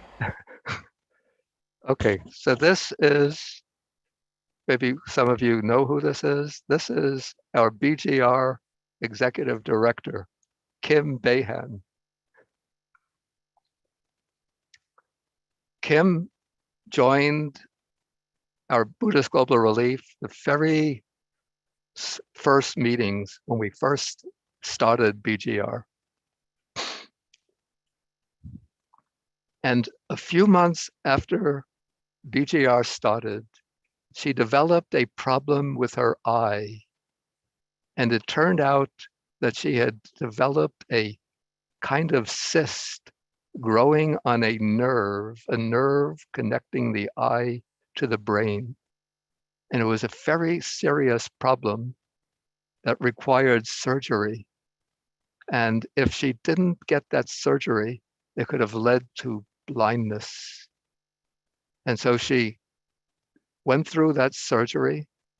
And in the period after the surgery, she had even double vision for several months. She felt part of her face paralyzed. I think she lost the sense of taste. But then after BGR started our initial projects, we realized that we needed an executive director. We were carrying on very much on an ad hoc basis. And so and Kim had been working in the telecommunications industry at a very high position with Avaya in Colorado. But she had taken a leave of absence when she had the surgery and when she was recuperating after the surgery. And so one day when we needed an executive director, we just decided to take a chance and ask Kim if she would become the executive director. So we asked her and she thought about it and she agreed to be our ED. And since then, I don't know how I can speak as highly of Kim as she deserves, but she works just so hard almost every day, connecting with our project partners, developing projects with them, maintaining relations with the staff, with the board. And so I'd say that Kim is a true profile in courage, one who possesses strong courage based on clarity of understanding and abundant compassion. Okay, so maybe that will do for this presentation on courage. And I think I failed to leave time for meditation. And We have about 5 or 6 minutes, Bante, until 5:50. yeah, maybe we should take some questions.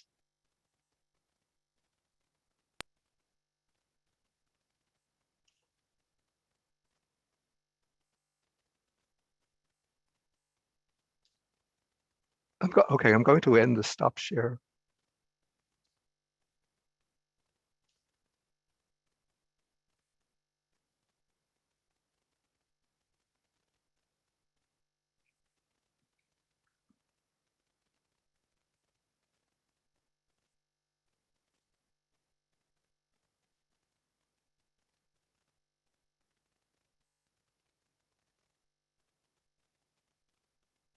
Okay, I don't see any questions. So we would have a little more time for the sharing of the merits.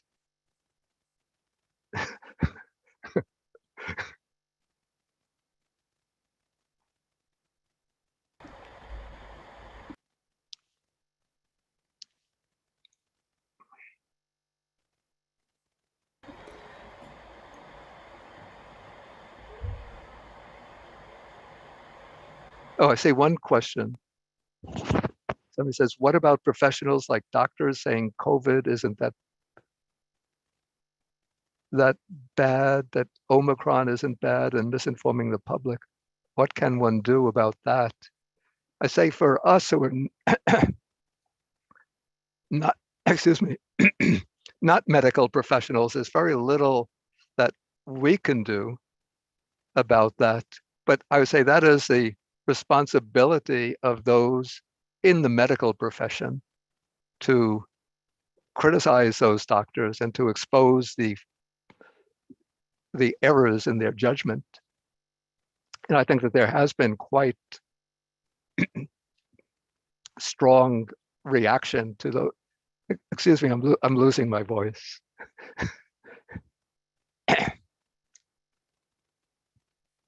But just avoid those kind of doctors yourself.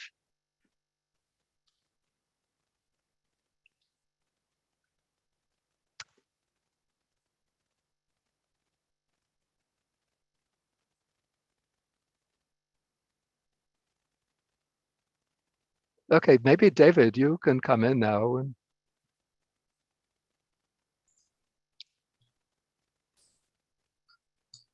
Thank you, Bhante.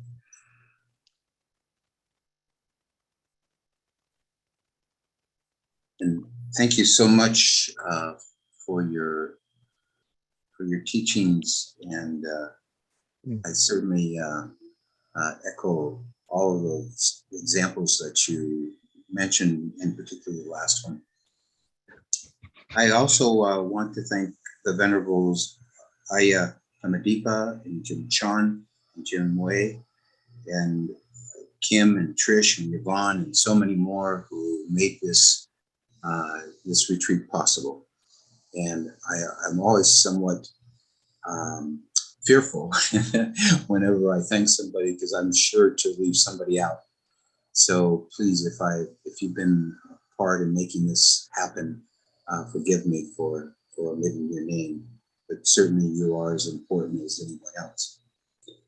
You know, when I reflect upon courage and clarity and compassion, you know, I can't help but think of Buddhist Global Relief. I not only think about the young girl, a Deva perhaps, who from an impoverished neighborhood in Port-au-Prince, who I had the opportunity to meet, but also thousands of other children, families stretching around the world, who this day will go to bed with a full stomach. And more importantly, or as importantly, hope for tomorrow, that tomorrow can be a better day. Because of Buddhist Global Relief, we started small. We had, I think our first year's budget was only $60,000.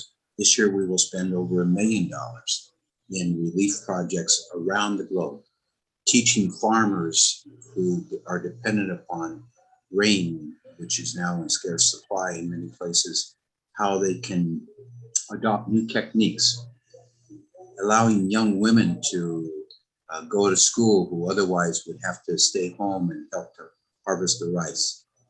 You know, I think of one of the first projects that we sponsored, which came from Vietnam, where we provided food for people who were staying in a hospital. You know, we can't imagine that we would go to the hospital and that a relative would have to come and feed us if we were to eat. Yet that is the case in many parts of the world. We've done all of that because of people like you, volunteers and board members and all the folks who make up Buddhist Global Relief.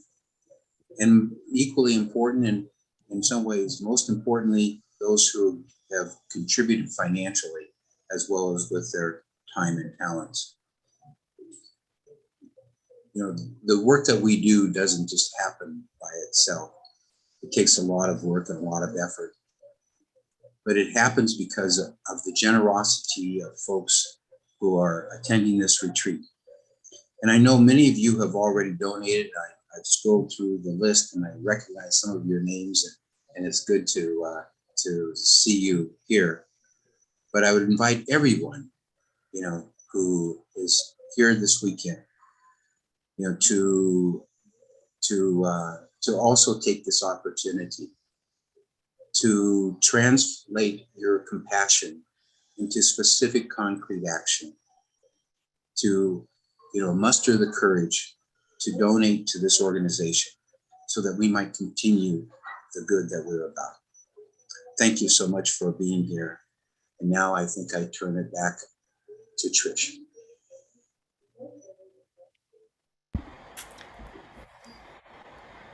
Thank you, David.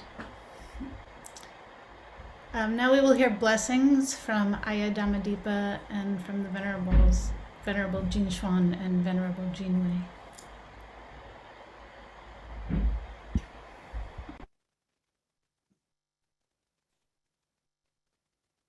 Yeah, so I would just like to conclude by really just recalling the value of good Dhamma friendship, recalling the wonderful benefit of hearing the teaching, of being with folks who have such clarity and such compassion and such courage to walk this path, and to share about their understanding of their inner world and the larger world that we all live in. So may you be blessed by the Triple Gem, and may, together with those blessings and your diligence on the path, may you experience great fruits, the fruits of practice.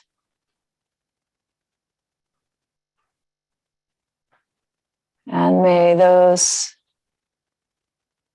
fruits of your practice benefit not only you, but all beings, known and unknown, seen and unseen, in all the realms, that they too might have the path to awakening open for them, the path to clarity and compassion and courage. I just want to offer a very brief chant, Pali chant.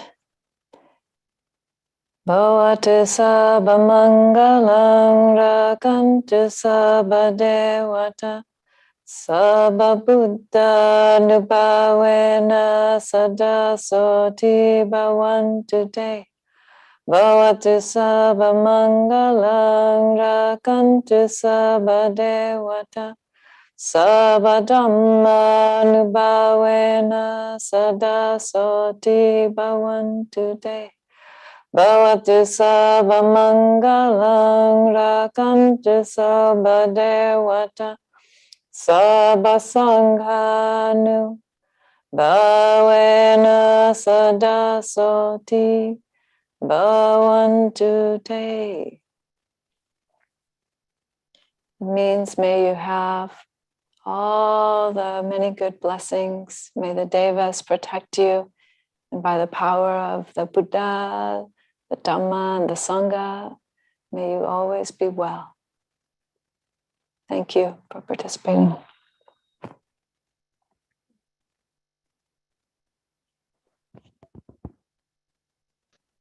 Oh, just to echo Ayya Dhammadipa, it was definitely wonderful to be able to be in this retreat with everyone. And we'll just finish with a brief chant. We've done it before, so if you know it, you can join in. It's may we, and you can say it's a reflection on loving kindness, wishing for our well-being, for all of our well-being. And I actually think what's the other thing is very interesting is also there's a sense of equanimity at the very end. May we take care of ourselves and live with well-being. So there's a sense that each of us has inner resources to take care of ourselves. So there's a sense of this deeper support, the deeper support of each person's intentionality to take care of themselves. Okay. May we be safe and protected From inner and outer harm may we be truly happy and deeply peaceful. May we be healthy and strong and physically at ease. May we take care of ourselves and live with well-being. May we be safe and protected from inner and outer harm. May we be truly happy and deeply peaceful. May we be healthy and strong and physically at ease. May we take care of ourselves and live with well-being. May we be safe and protected from inner and outer harm. May we be truly happy and deeply peaceful. May we be healthy and strong and physically at ease. May we take care of ourselves and live with well-being.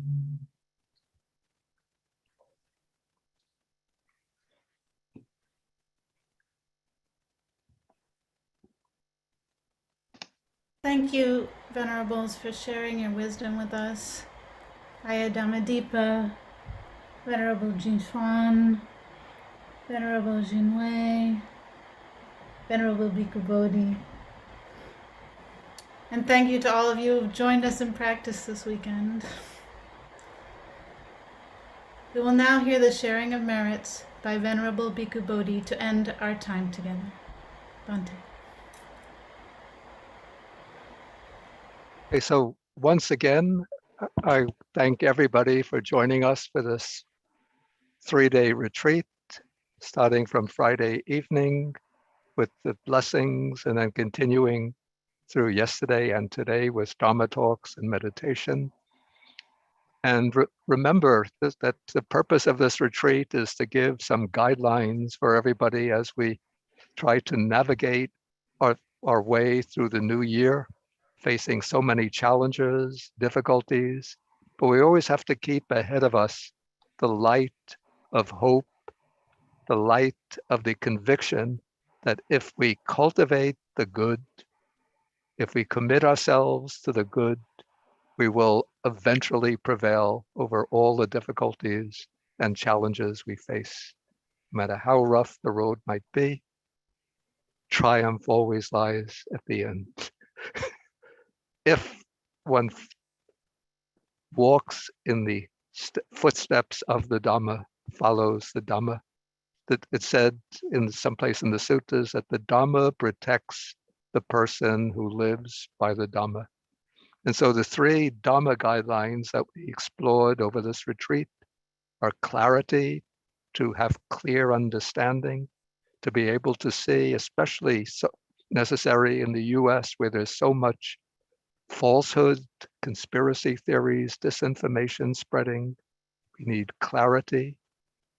And where there's so much indifference or even hostility, we need compassion. And at a time when people are afraid to speak up, afraid to act in benevolent ways, we need courage to act on behalf of the good. And so now I want to end by sharing the merits, and everybody can also, along with me, share the merits. And so as we discuss the Dhamma, do meditation, engage in recitation and in meditations, we generate a great mass of kusala karma, wholesome karma. And now we want to share these merits we could share them with our departed loved ones, departed friends. And you can bring to mind any departed friends or loved ones, or living friends and relatives and loved ones who might be struggling with difficulties, personal problems. And extend in your mind the merits to them, hoping and wishing for them to emerge from their struggles and difficulties. And then we're going to share the merits with the invisible beings, invisible to our ordinary human eyes, but beings who are seen by these sages who have developed these supernormal faculties, the devas or deities, the nagas, celestial spirits, often depicted as dragons, the bhutas or the fair spirits that protect the Dhamma, sometimes forcefully and vigorously, and then with all beings throughout this world and all the entire universe. So I'll recite the verses in Pali, and while I'm reciting, then you radiate the blessing power of your merits out across the universe. Akasata cha bhumata devanaga mahidika punyantang anumoditva chirang rakantu sasanam. Akasata cha bhumata devanaga mahidika punyantang anumoditva chirang rakantu desanam. Akasata cha bhumata devanaga mahidika punyantang anumoditva chirang rakantu mang parang. By the power of our merits, may the powerful devas and nagas and other spiritual beings, may they protect the Dharma of the Buddha in the world. May they protect the teaching of the Dhamma in the world. And may they protect all living beings in the world, ourselves and others. Dukkha patacha nidukkha, bhaya patacha nibhaya, soka patacha nisoka, hantu sabepi panino. May those in suffering be free from suffering. May those in fear be free from fear. May those in sorrow be free from sorrow. May all living beings also be thus. Now we go sadhu, sadhu, sadhu. Sadhu, sadhu, sadhu, Sadhu, sadhu, Sadhu, sadhu. Sadhu, sadhu, sadhu, sadhu, Sadhu, sadhu, sadhu, sadhu, sadhu, sadhu. And let, Thank you, Thank Bante. you. let me thank Aya Dhammadippa Thank and you. Reverend Jinchuan and Bante, Jinwei. Maya Thank you, Dhammadippa. Venerable. Thank you, Jinchuan. Thank Thank you, you, Bante, Bante, Aya, Evan Thank you, Jinchan, Venerable Wei, Jinwei It's our and honor and our Jinchuan. pleasure to practice. John, Krista, David, Bhante, thank you, our Dharma. thank you, Thank thank you, you. Your Reverend. good work continues. It's our honor and pleasure to Thank you once again. practice. Sadhu, sadhu, sadhu. Amitabha. Wonderful. Amitabha. Me tofu. Good day.